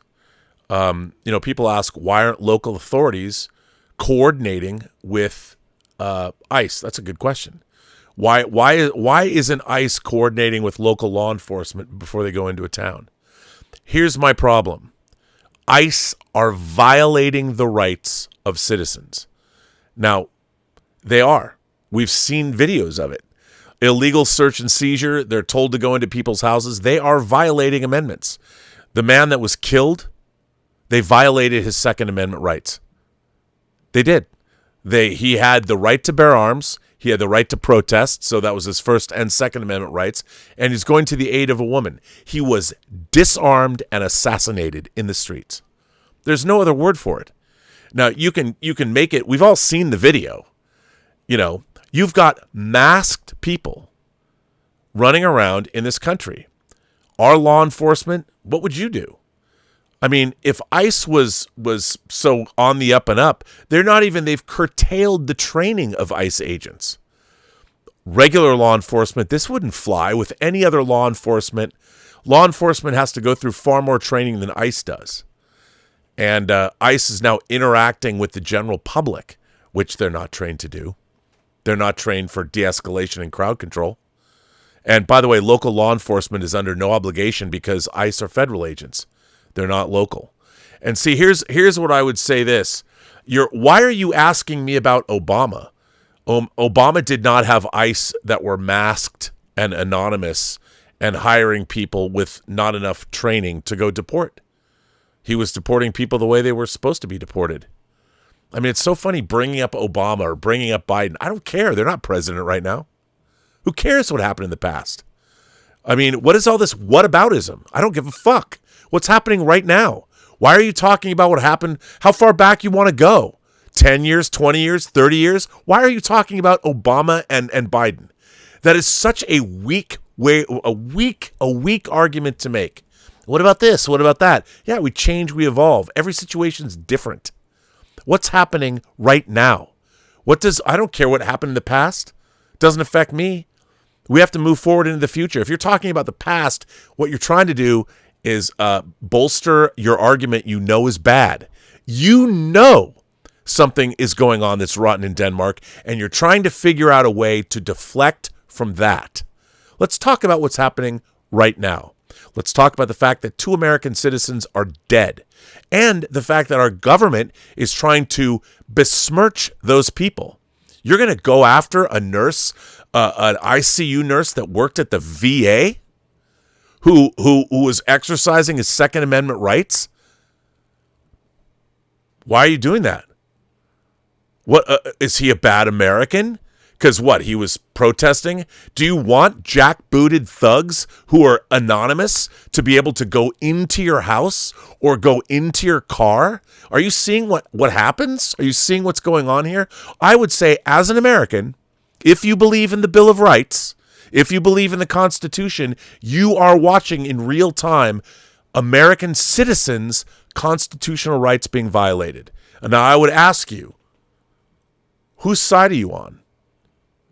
As an American citizen, are you just going to wait until your civil rights are violated? Now, I would say this is not a partisan issue. This is a procedural issue. And, I don't want illegal immigrants running around the United States. I don't want dangerous criminals, but I don't see a whole lot of dangerous criminals that are being engaged with in the middle of American streets. I don't think when people are on fishing expeditions, they are being stopped and asked. When you have off-duty cops being questioned by ICE, there's a problem. Why are they demanding of anybody, show us your papers? That's the problem that I have. There's too many instances where people's civil rights are being violated. If 1 American civil rights are being violated, there's a problem. 2 American citizens are dead. I don't care why they're dead. I don't care if you want to argue the semantics. The autopsy report on the woman who was shot, she was shot twice and she wasn't dead. It was the 3rd shot that was delivered after that officer was out of harm's way that killed her. These are the facts. They are not disputed. They are now factual. And you have to ask yourself, why was that woman shot 3 times? Why was she shot once, but why 3 times? How many times was the guy shot? How many shots were fired? A man was disarmed. There was how many agents? The man was a nurse at the VA. Now he's gone. You should be more worried about that, not telling me about how many fucking drones Obama used to do what. Why are you bringing that up? That's what I can't stand. I'm like, why are you bringing that up? You know, how far back do you want to go? To the point where, the Holocaust wasn't real. Tomorrow's Holocaust Remembrance Day. I wonder how people are going to have that one happen in this country. Look, I believe in the Constitution, and so should you. In the 250th anniversary of America that's going to happen on July 4th of this year, I would hope that all Americans come together and realize that this experiment has created one of the greatest countries and the greatest governments that has ever existed in human history. And if you want to talk about former presidents that were, a decade ago, great. But who cares? I don't care. Whataboutism? Don't give me that. Tell me what's happening tomorrow. I don't care what happened 10, 15 years ago about who used drones for what. I'll tell you what didn't happen. No one was executed in the streets. And you want to say other Americans died in drone attacks or whatever? You know, there's always been something. But Border Patrol and ICE agents murderers because they are. What would you call it? Self-defense? Our officers are trained, are the great... You know, a lot of people, the Los Angeles police get a bad rap a lot of the time. But I have to tell you, I've had a lot of dealings with the Los Angeles police force in many different capacities. And for the most part, I've had a pretty good experience with them. And I've even been to jail. I've been in LA County. So... Hey, other than that, see, okay, Billy D. Shillem says they cover their face because left-wing crazies threaten them and their families. Texas has 17,000 detentions versus Minnesota, 1,800. Texas helps ICE, so less problems. Yeah, because Texas has millions of illegal immigrants. Okay, but here's the thing. Do you see? This is what I'm talking about. You have painted the left-wing crazies. Okay? They're American citizens. You might not agree with them. And I think a lot of the people, like Steve Shives, he's now become completely consumed. He's a left-wing crazy. And as a Jew myself, I've certainly been listening to the left want to get rid of me. Actually, most of my whole life, I've heard a lot of people want to get rid of me. But there's a lot of left-wing crazies, I would say. That's why I've always considered myself a liberal, a classical liberal. But the thing is, left-wing crazies and their families. So what you're doing is you are justifying people, law enforcement, masked law enforcement that are anonymous that can then, they're beyond what? All law enforcement should absolutely give me your badge. You give me your badge number. How about that? I mean, our police don't get to wear masks like that. And why should ICE agents be allowed to? Why are you on the side of them? I mean, you know, left-wing crazies. What does that mean? The problem is the left-wing crazies are saying it's the right-wing jackbooted thugs that are doing this. So it's pretty much counterproductive. We live in an America where we have the spectrum of political beliefs. You have to respect that. What you need to start learning how to do is how are you going to talk to the left-wing crazies? How are they going to talk to the right-wing MAGA hat people? I would say we should all begin our conversations with the Constitution. Can we agree with the amendments? Look, if somebody wants to reject the amendments, I'm like, I have nothing more to say. That's where the conversation ends. If you're going to reject the Constitution, get the fuck out of the country. If you don't believe in the United States Constitution, you don't believe what it says, get out. The problem is, I don't see that a lot of our government currently is too particularly interested in adhering to that Constitution. There's a lot of crazy things coming out of people's mouths about overturning amendments and not abiding by the rule of law. The DOJ, all these things. I mean, these are the things that we need to worry about. Always go back to first principles. Where are we at as an American? What do you believe? Do you know your amendments? Have you really sat down and read the Constitution? I would suggest, now it's the 250th anniversary of the United States, that we all get really familiar with it and stop talking about left wing or right wing and start talking about the Constitution itself. What are our rights as citizens? As a matter of fact, try it as an exercise. Talk to somebody you don't think you have any common ground with and see if you can use the Constitution as a place to start having a conversation. Go through those Bill of Rights. Couch every conversation instead of right wing, left wing. Make it constitutional. Try that. That might help you. That might get you a little further along. About in terms of left-wing crazies threatening families, if someone's threatening families, call the fucking cops. This is all speculative. And, I'll tell you one thing. The 2 people that were gunned down in the streets are dead. They're dead. Whether ICE agents are being threatened, as far as I know, no ICE agent has lost their life. But 2 American citizens have lost their lives at the hands of ICE. I would think the onus now is on ICE, not those kids, not kids, but the people that died. And that's what I find disturbing, is that people are putting ICE in front of the people they killed. It doesn't matter whatever you believe. 2 people are dead. If those were a law enforcement shooting, if that was a police shooting, those people would have been on administrative leave and there would have been a huge, transparent investigation. The first thing our government did was besmirch those people, and they're not allowing a local investigation to be done. That, to me, is suspect, and it should be suspect for you too. Whatever you believe politically, again, go back to the Constitution. What do the rights of citizens, what do they demand, what do they deserve under the law? And that's what the Constitution tells us. That's how we should always be addressing these things, by the rule of law. And that way there's no question. That's why we have contracts. When you make a contract with somebody, it's like, well, you have a dispute. No, we got it right here. We got it right here. It was written down. That's why we both signed the contract. In case there was a dispute, we agreed to this. Well, that's what our Constitution is. We agreed to that. Let's always go back to the Constitution. See, again, Alex shouldn't have entered. Okay, wait a minute. Hang on a second. I'm not a political theorist. Okay. So Darth Plato says Starfleet Academy is a cure for sanity. I don't know about that.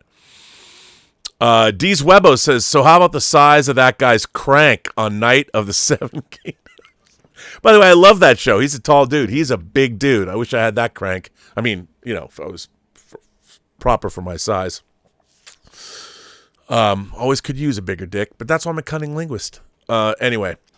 Rich says Alex shouldn't have entered into the fray with federal officers with a loaded firearm. It's suicide by cop. Ho, ho, ho. He never pulled that firearm. He had a carry permit, which means he was trained. He was working at the VA hospital. Alex shouldn't have entered into the fray with federal officers. No, you know what? Because people believe in this country, rightfully so, that they're not going to be disarmed by the police and gunned down in the streets. He didn't pull his weapon. Why is it that suddenly, on one hand, we have carry right? You can carry a gun in the United States. You should not think that suddenly, because you're in the fray with law enforcement, that somehow law enforcement, death by cop. He did not pull that gun. He had his phone out. Now, if you're going to pull a gun and run into a bunch of cops, I'd say that's death by suicide. But you know what? How many people in this country carry? How many people are permitted to carry? We in this country have a certain expectation that law enforcement is trained and understands not to pull out a gun and use deadly force. They are trained to de-escalate. He didn't pull his gun. Why would you say it's death by suicide? He went in to help a woman who was being pepper sprayed in the face. Here's another thing. I mean, we've normalized violence against the people that you don't like. That's my problem. is what was the first thing the Nazis did in World War II? Or actually before World War II broke out. In the early 30s, 33, 34, they first picked not just the Jews, but groups of people to dehumanize. This is a playbook. Everybody should read The Rise and Fall of the Third Reich. Read your history. Read what they did. A lot of interesting parallels there. I mean, again, I'm no political expert, but I would say that we have the right to bear arms. It's the Second Amendment. Do you believe in that amendment? So if you do, and you think that that's the right thing to do, I happen to believe in the Second Amendment. I believe that if you have a carry permit, that you've done the work, you are legally able to carry a gun anywhere you want to fucking carry it. And you should not have an expectation that law enforcement is going to take a holstered pistol away from you and gun you down in the streets. I mean, this is not rocket science. This is an expectation we have as Americans. Why? Because our Constitution says so. Because we have rights. And what you should be worried about is not ICE. You should be worried about the American citizen whose rights were violated and he was killed in the streets. Because that might be somebody you know next time. Worry about that. Why are you on ICE's side? It's ICE are the people that are supposed to abide by the law. Just like we as citizens are supposed to abide by the law. And you have the right to peaceably protest. That's one of your rights too. That's one of the constitutional amendments. So what is it? Do you believe that an American citizen should have constitutional rights? Or do you believe that at some point rights are superseded by who? By law enforcement doing their job? They still have to abide by your rights. That's why law enforcement just can't kick in the door and come in your house without probable cause. They can't search your car without probable cause. They can't take a weapon off of you that is holstered, that poses no threat for no reason. That's part of our constitutional rights that are provided to us by our government. And when you start violating those rights, it's a slippery slope. You either believe in those rights or you don't. It's not situational. It's very defined. So, entered a fray with federal... Look, that guy was a nurse who worked for the VA, and he saw a woman on the ground. Why were they even there? Ask yourself, where were the immigrants that they're going after? Why are they on the streets? Why are they going door to door? Why have they not been working within the boundaries of the law? These are questions that need to be asked. It's not whether they're supposed to be there or not. Hey, I believe in apprehending illegal immigrants as well. But come on. Do you think this is actually the kind of work that ICE is supposed to be doing and the way they're supposed to be doing it? And by the way, interestingly enough, you want to ask about Obama? Obama has he deported a lot more people. Did you hear about these problems with ICE when he was president? And if so, why not? Or if not, why? Billy D. Shillum says, LWC are people who threaten the families of law enforcement. There are right-wing crazies too. I'm a vet and Hispanic, and I've read the Constitution. Okay, well, I would say then you know that neither side, none of this stuff is great behavior. But, I mean, threaten the families of law enforcement.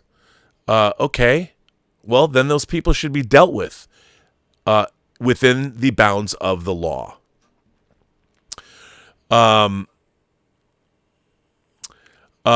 Spector says, Jared Kushner today said that now that TikTok is an American company, they're going to acquire YouTube as well. How do you feel about that? Look, man, you know what? All that is bad. Who's going to acquire TikTok? The government? No. I mean, I don't agree with any of this. It's all right out of the authoritarian playbook. And by the way, look at Jared Kushner. Does he? Do you think Jared Kushner has your rights? No. You think that look, they don't care about you. They don't care about the United States. They don't care about people. They care about money.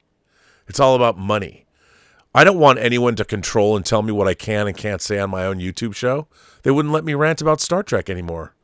That would be terrible.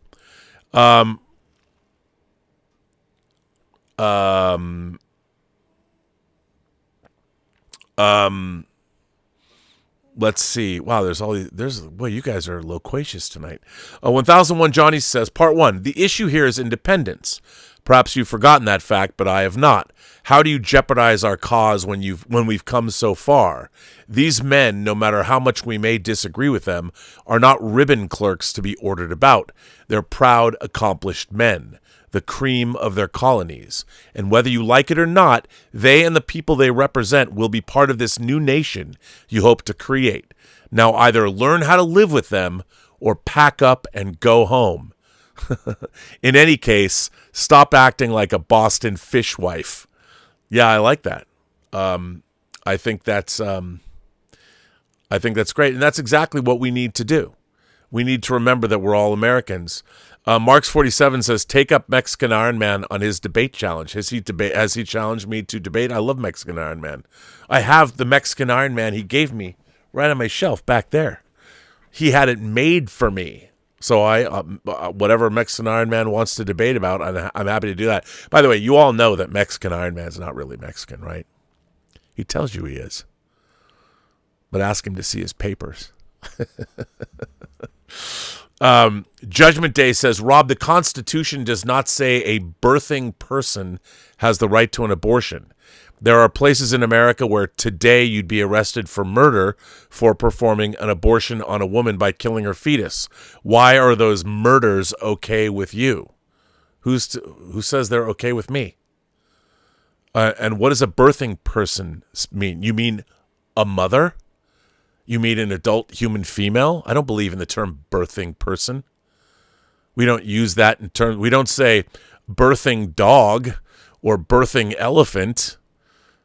You know, it's a male elephant, a male elephant, or a female elephant. Don't go. You're barking up the wrong tree with me there. Sorry, I'm a man of science, and yeah, I believe in scientific and biological terms. If you're going to talk about birthing person, that's not really going to help you. You know, when you're sick and you go into the hospital and you need to explain to them what's wrong with you, you better be very specific about the terms you use. Otherwise, someone's going to take your appendix out when you're supposed to be getting something else done. I don't believe in playing those games. Birthing person. And if look, abortion rights, again, it all comes down to morals and ethics and beliefs and things like that. The problem is the people who talk about abortion are not the same people that talk about the rights of people once they're born. And until people talk about caring for people throughout their entire lives, from the time they're born to the time they pass away in elderly care facilities, I don't want to hear it. I don't want to hear it. It's all hypocritical. You either want to take care of people their whole lives. You want to take care. Why is it that so many of these arguments about things like abortion? Why is it that it doesn't then? Why do we want to treat certain people that are alive as less human than others? Why is everybody so hung up on birth? It's not like we take care of people once they're here. And until we reconcile all of that, I don't like to hear those conversations. But I think, a person's body, I believe in the autonomy of the individual. Now, I understand the abortion issue is a hot button one. And I think it is look, if you're going to force people to give birth, then you better be prepared to take care of those people from the time they're born to the time they die. But I never hear that. Everybody's so caught up with the whole birthing, but they're not. But those same people are not here to take care of the people once they've been born. You got to if you're going to buy the bit, you got to buy it all. So. And the Constitution does not say a birthing person has the right to an abortion because none of those things existed when the Constitution was written. So, and that's something that has to be understood as well, which isn't fair to say, well, the Constitution doesn't say it. Yeah, that's right, because it was written. But here's the thing, what the Constitution does say, the Founding Fathers allowed the Constitution to be amended. So if you want to change the law and you want to have an amendment to the Constitution, let's make one. That's what's so great about the Constitution. It's not immutable. You can change it. It was designed to be changed. Rich says federal, state, or local, a police officer's primary goal is his own protection. The moment a firearm was identified on his person, his intent was immediately reevaluated, and a second firearm, however improbable, couldn't be precluded. Okay, hang on a second. Was it a police officer who disarmed him? Was it? And a police officer's primary goal is his own protection. The moment a firearm was identified on his person, he wasn't a suspect. He wasn't accused of any crime. He was exercising his constitutional right to peaceably protest. And the fact is, he went to the aid of a woman who was on the ground. Because you know what? He was a caregiver. That was his first impulse. He didn't pull his weapon. He didn't pull his firearm. So you are talking about training from law enforcement, police. They're also trained to de-escalate the situation. He wasn't a perp. So, I mean, again, I don't know what the legality of all that is. I don't purport to know the legality. But you're saying federal, state, or local. A police officer's primary goal is his own protection. Okay. But I don't see, just because you're carrying a gun doesn't mean that you're dangerous. Because if that was the case, I don't think everybody would be allowed to carry guns. So I don't know the difference, but I mean, I carry a wallet around with me, and no one seems to care if I'm not spending any money. I'm carrying a wallet around with me. But if you have a gun, that doesn't mean you're using it. I have a pocket knife. I carry screwdrivers, or I carry tools with me. I don't plan on using them to do anything but build shelves. I mean, it's a different thing. What's interesting now is everyone's trying to change exactly what was going on to fit a narrative. And I don't agree with that. You have to ask yourself, what happened? What was going on there? Now, we now are in a position where you're saying, okay, I believe that illegal immigration should be curtailed, but I also believe that there's conduct that needs to be considered. And the fact is, does ICE go in and coordinate, which is what they should do, with local law enforcement? Because they have in the past. But what we're seeing now is not the usual activity that we see from ICE. And I would ask you, since people bring it up, are ICE acting the same way now that they were acting under the Obama administration, since someone brought it up? Did ICE wear masks when the Obama administration was deporting people? Was it the same, or is it different? I mean, all of these things have to be asked. I don't know the answers to these things. I don't. I consider myself, my head is full of Star Trek and science fiction and movies. But what I am seeing now is I'm seeing things that were reflected in science fiction and movies that aren't good. I'm seeing analogous things to history. Again, people said it's not the greatest book in the world, but most people won't read it. But read The Rise and Fall of the Third Reich, Shire's book. Read that book. A lot to learn in it. It's like 1,200 pages long, so I know most people will be scared of picking it up, but still. And I would say this. Rich says, federal, state, or local, a police officer. Well, what if there's 10 of you? There's 10 police officers. Is the conduct still the same? If you have the numbers and you're dealing with citizens and you've got a woman on the ground and another man comes to render her aid, and then you search him and find a gun, how does that work? I don't know. But he wasn't brandishing a weapon. They found it. And if they then took the weapon off of him, now you're saying, well, he might have had another. Okay, does he deserve to get multiple bullets? Point blank range? Why are they shooting for the head? If a guy's on the ground, and they're ICE agents, they're going after immigrants. He clearly wasn't an immigrant. You know, I mean, obviously they're racially profiling people, and that guy didn't look like an immigrant to me. So, anyway, D's Webos celebrates 39 months of membership. 1001 Johnny celebrates 32 months of membership.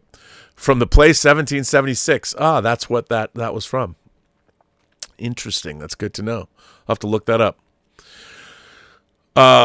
Video Hunter says, Rob, Stephen Miller is trying to red pill Star Trek fans. He's posting reconcile with William Shatner and give him total creative control of Star Trek. Well, if Stephen Miller was a reader, he would know that William Shatner and the Reeves-Stevens wrote together 10 Star Trek novels. They call it the Shatnerverse. And I would recommend that Stephen Miller should read the Preserver trilogy, which is made up of The Ashes of Eden, The Return, and Preserver. And there's a lot of great ideas. And I think, actually, William Shatner, if he took over Star Trek, would have the Reeves-Stevens come in, and they were producers on the 4th season of Enterprise. As a matter of fact, they wrote The Forge, which was one of the best episodes of that show, and indeed one of the great episodes of Star Trek that dealt with the history of the Vulcan culture. And I'm sure that's who Shatner would get if he took over the franchise, to bring the Reeves-Stevens in, who are way better writer-producers than anybody who's written on Star Trek since 2017. And I would love that if that were to happen. But Stephen Miller has never read any of the Shatnerverse books. They even wrote a book about Starfleet fucking Academy. That's way better than Star Trek 09 or Starfleet Academy. It's called Collision Course. And by the way, he couldn't write the second book because of J.J. Abrams stopping them from writing it. So there you go. I would say red pill Star Trek fans. I mean, you know, Shatner taking over the franchise. The man's going to be 95 in March. And I'm saying he probably could do it because he looks and sounds great. But, I mean, that's a silly thing. Stephen Miller's never watched an episode of Star Trek. And if he has, what's his favorite episode? Don't know. Rich says, I agree with you on most things. I just don't think the moral frame is correct in this instance. Sending ice to Minnesota was a deeply poor move in my mind. I agree. I enjoy your work and look forward to when a show is on. No, I appreciate it. Look, I am not a politician. Now we've gone down the road. Everybody wants to talk about these things. I wanted to talk about science fiction and how science fiction can inform the future of where we're at. I'm a person that believes in communication. I do not like to see the deep polarization of this country. I think it is dangerous. I think it is a waste of time. I think that it is the polarization of this country. We need to come together. Look, the United States works best when you have people from all walks of life coming together to accomplish a task. That's what America is best at. You know, unfortunately, we have to wait till things get really bad. When the going gets tough, the tough will get up and get going. We know this. I think there's a lot of external forces. And by the way, to be honest, I think that there's been a lot of external forces that have been trying to do just this, and they've been very successful at it, and they've employed all different kinds of tactics, including social media. When you're carrying around a black mirror in your pocket that is being used by bad actors 24/7 against the American population, I think it's better that we're more aware of this. These are science fiction ideas that I think can help us if we recognize them. PGS Hero celebrates 33 months of membership. Roger's here. Just wanted to say hi, Bob, or hi, Rob. Hope Chad is doing well. Man, I can only imagine. I thought I was going to do a fun science fiction show about Project Hail Mary, and, well, at least that half was fun. Judgment Day. I agree with you on the term birthing person. I said that tongue-in-cheek. Oh, I'm glad. I later used the term woman. You'd have more credibility on this if you haven't been voting for people who use birthing person to describe pregnant women.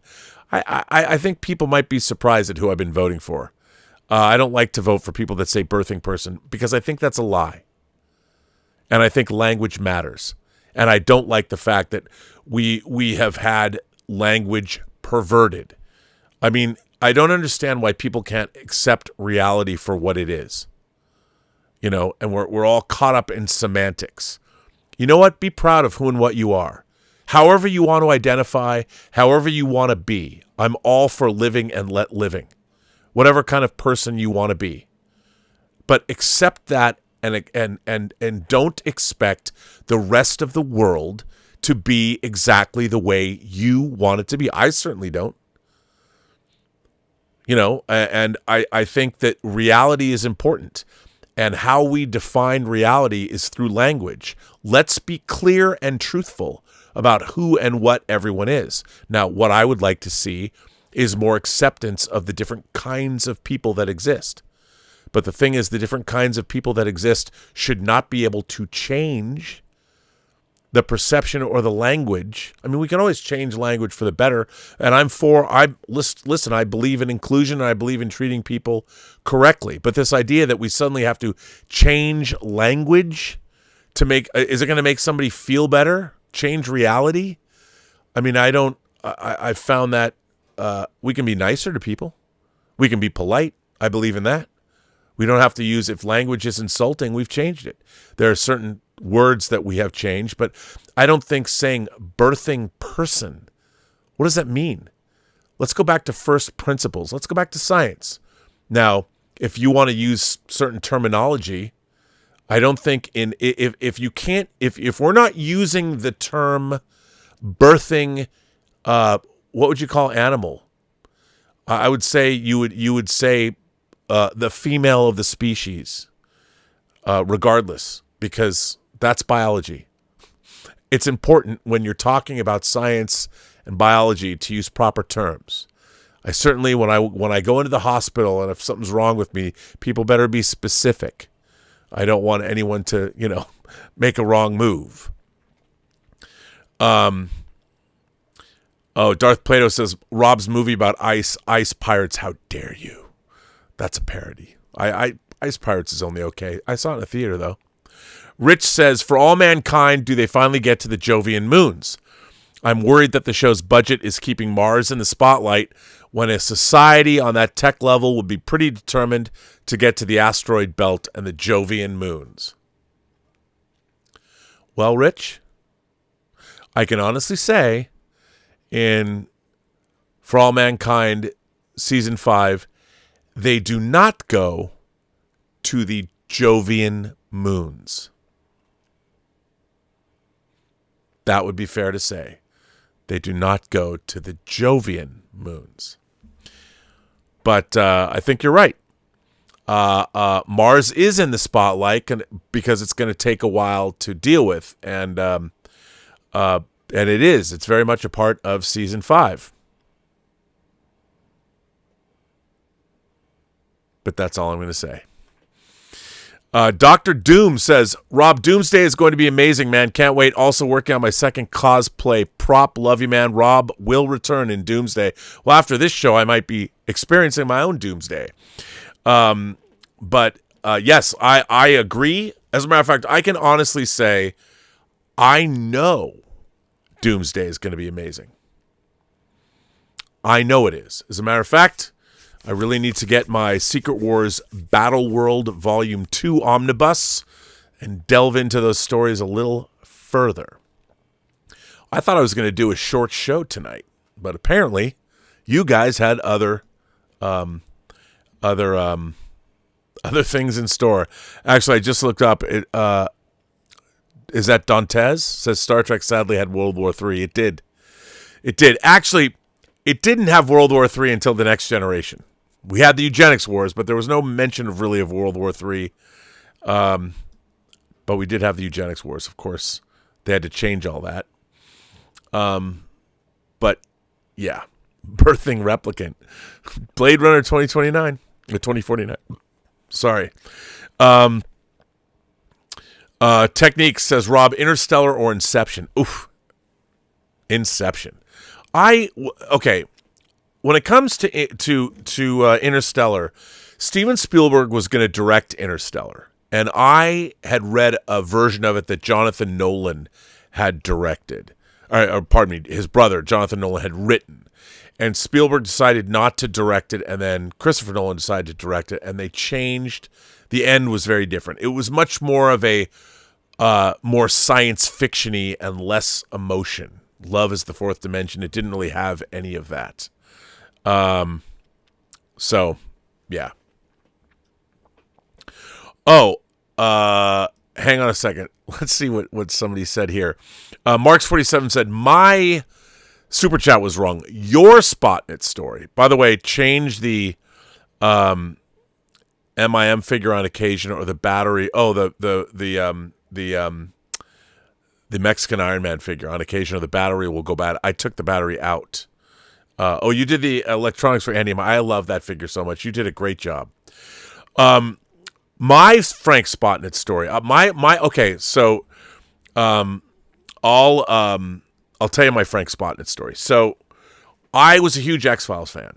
I love the X-Files, and my friend Steve Melching. We had like a mythology arc marathon at his house before the movie came out, and I was really with the X-Files seasons 1, 2, 3, and 4, and when I saw the X-Files movie, Fight the Future, I was really disappointed in it because I realized that they really didn't know. The whole mythology was changed. I mean, there were aliens gestating inside human hosts. They had all this. They changed all of this stuff.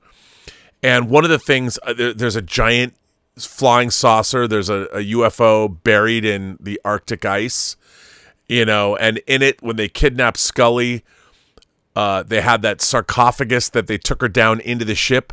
And so none of that made sense to me. And I was sitting at the Saturn Awards, and I was sitting at Frank Spotnitz's table. And it was very funny because I said to him, I said, hey, man, can I ask you a question? I figured we're all there. I don't know if I was up for an award or what I was there for. Maybe I was just... So he figured since I was sitting at his table, I must not be some fan wacko. And I asked him, I said,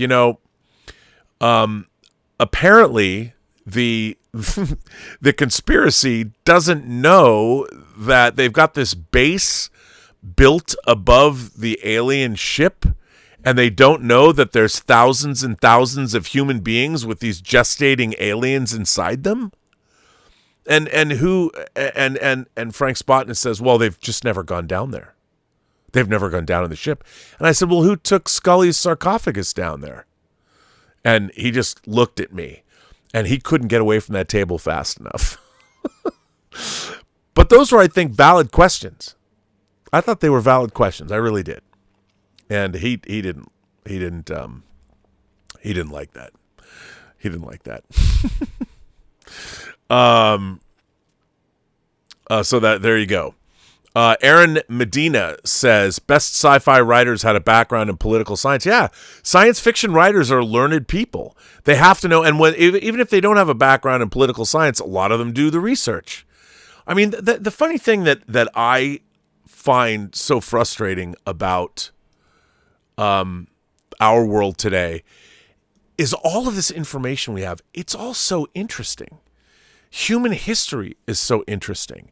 And yet today, when I hear the way people talk about things, you can actually go back and trace which videos they watched on TikTok or which YouTube channels they watch. Because, and you realize that people are so focused on, like, I'm always I've been accused of being right-wing. I've been accused of being a fascist. I've been accused of being a conservative. I've been accused of being a white supremacist. I've been accused of being a crazy lefty. I've been accused of the gamut of things over the last 2 months. And it's wild to me because I've always just considered myself a classical liberal. But depending on what conversation, and everybody says, Rob, why don't you just stick to talking about movies? And I'm like, I'm the one that's seeking out all this different kind of information. I'm looking for information everywhere. I'm like a shark swimming in a sea of information. I just keep wanting to gulp more of it. I mean, I'm a seeker. I've always been a seeker. And, I'm the kind of guy that goes down rabbit holes. I'll look up something and then I'll do a deep dive and I'll spend days tracking down different information. And I feel that, and we now have devices where we can get it. I never believe something one person says. Never. I always go and look into, like, where did that come from? Where are the first principles? Where did that idea originate? And, yeah. So, Billy, hang on. A birthing person makes me think of an axolotl tank. I don't think I'm pronouncing that correctly. But see, now I look at that and I know I probably should know what that is. I don't right away, so you know what I'm going to do? I'm going to put it into Google and I'm going to find out what am I missing. I know that I recognize that somehow. It's from Dune. Of course it's from Dune. It's the tank by which the Bene Gesserit, or not Bene Gesserit, Bene Talax produced human living beings from the cells of a cadaver. That's what it's from. See, there you go. Birthing person, you're absolutely right. An axolotl tank or axolotl tank was the tank by which the Bene Talax reproduced a living human being from the cells of a cadaver, producing a type of clone called the Gola. That's what it was. That's what I know it as. Which we're going to meet a Gola in the next movie. So there you go. The tanks were also used in the creation of the genetically engineered assassins known as face dancers. You're right. And then they could replicate the spice melange. This is really getting into the later areas of you're going into God Emperor, heretics, and chapter house with that. But that's a good call. Anonymous says, I have not been watching Starfleet Academy. Are they not doing the Treasure Island type thing with Caleb and Braca? You would think that would be pretty good use of Paul Giamatti, and it would be unexpected that Aki being rejected by Caleb. You know what? Maybe. I just don't care. I'm like, you started a show that has an overarching mythology that asks us, where is Caleb's mom? Why is that part of a show about academia? Why do they even have to put that in there? Who cares? You know, I mean, I'd rather watch a show about, Starfleet Academy. But I know what you're thinking. Darth Plato says, I, for one, think it's awesome that Rob shares a birthday with William Shatner. Happy birthday, Rob. I love that you're keeping that joke alive. William Shatner's birthday is March 22nd. He's going to be 95 years old. Doc Civil says, Dr. Doom says, I've seen Leave the World Behind. Great film and also great physical media ending as well. I did see Leave the World Behind. Kind of feels like the new upcoming Disclosure film. #Dear. It kind of does. Leave the World Behind. That was pretty scary. It looks like it's very prophetic. But yeah, it had a great physical media thing. Doc Civil says, TOS mentions World War III in bread and circuses. Yeah, but you know what? They kind of use that interchangeably with the eugenics wars. But you're right. And that was definitely an inconsistency that was in Star Trek because they didn't really mention that before. But you're right. Bread and circuses, Nova Roma. They did an interesting Star Trek novel about that episode. Judgment Day says the terrible rebooted Quantum Leap show had an entire episode with the lead characters complaining that a dead body that was found in a ditch had been misgendered for many years, as I believe it was a male body who identified as a female when alive. Yeah. I mean, look, I understand that, but in the case of, say, forensics, if you're dealing with forensics and a dead body, how that person identified when they were alive bears little resemblance to what the coroner is going to have to deal with when you're trying to figure out how a person died. And I'll tell you, no matter how you identified, when they dig up your corpse or find your bones in 10,000 years, they're going to know what sex you were born as. Now, I think, I have no problem. I have friends that are trans, and they are trans, and I believe they're trans. And I do believe, I don't know why it's so difficult to assume for a moment that we know that you can be exposed to certain amounts of testosterone or estrogen. I don't know why people think it's out of the realm of possibility that certain people are literally born with the brain chemistry of a female, but they're born into a male body. I see that as something we can't figure that we don't know that yet, but I could see that actually being a real thing. I could see that being something that we will discover in the future. So I'm willing to leave that open as a possibility. I also know that there's all kinds of things on a spectrum. There's fetishization. I mean, but I've met people I know that I personally believe that they were indeed born with the brain of a woman and the body of a man. Now, this is just through my own experience. I would not try and convince anybody of this, but I know for me personally that I believe it to be true. Just like the people that I know that are gay, I've had gay friends that, of course, they were gay. They were born that way. Now, could I prove it? No. Do I know anything about to say that there's... No, I don't. But I know from observation of the real world, and by the way, that's the only way, I'm no scientist, but through my observation, I've had a lot of gay friends in my life, and there isn't one of them that I would tell you wasn't born that way.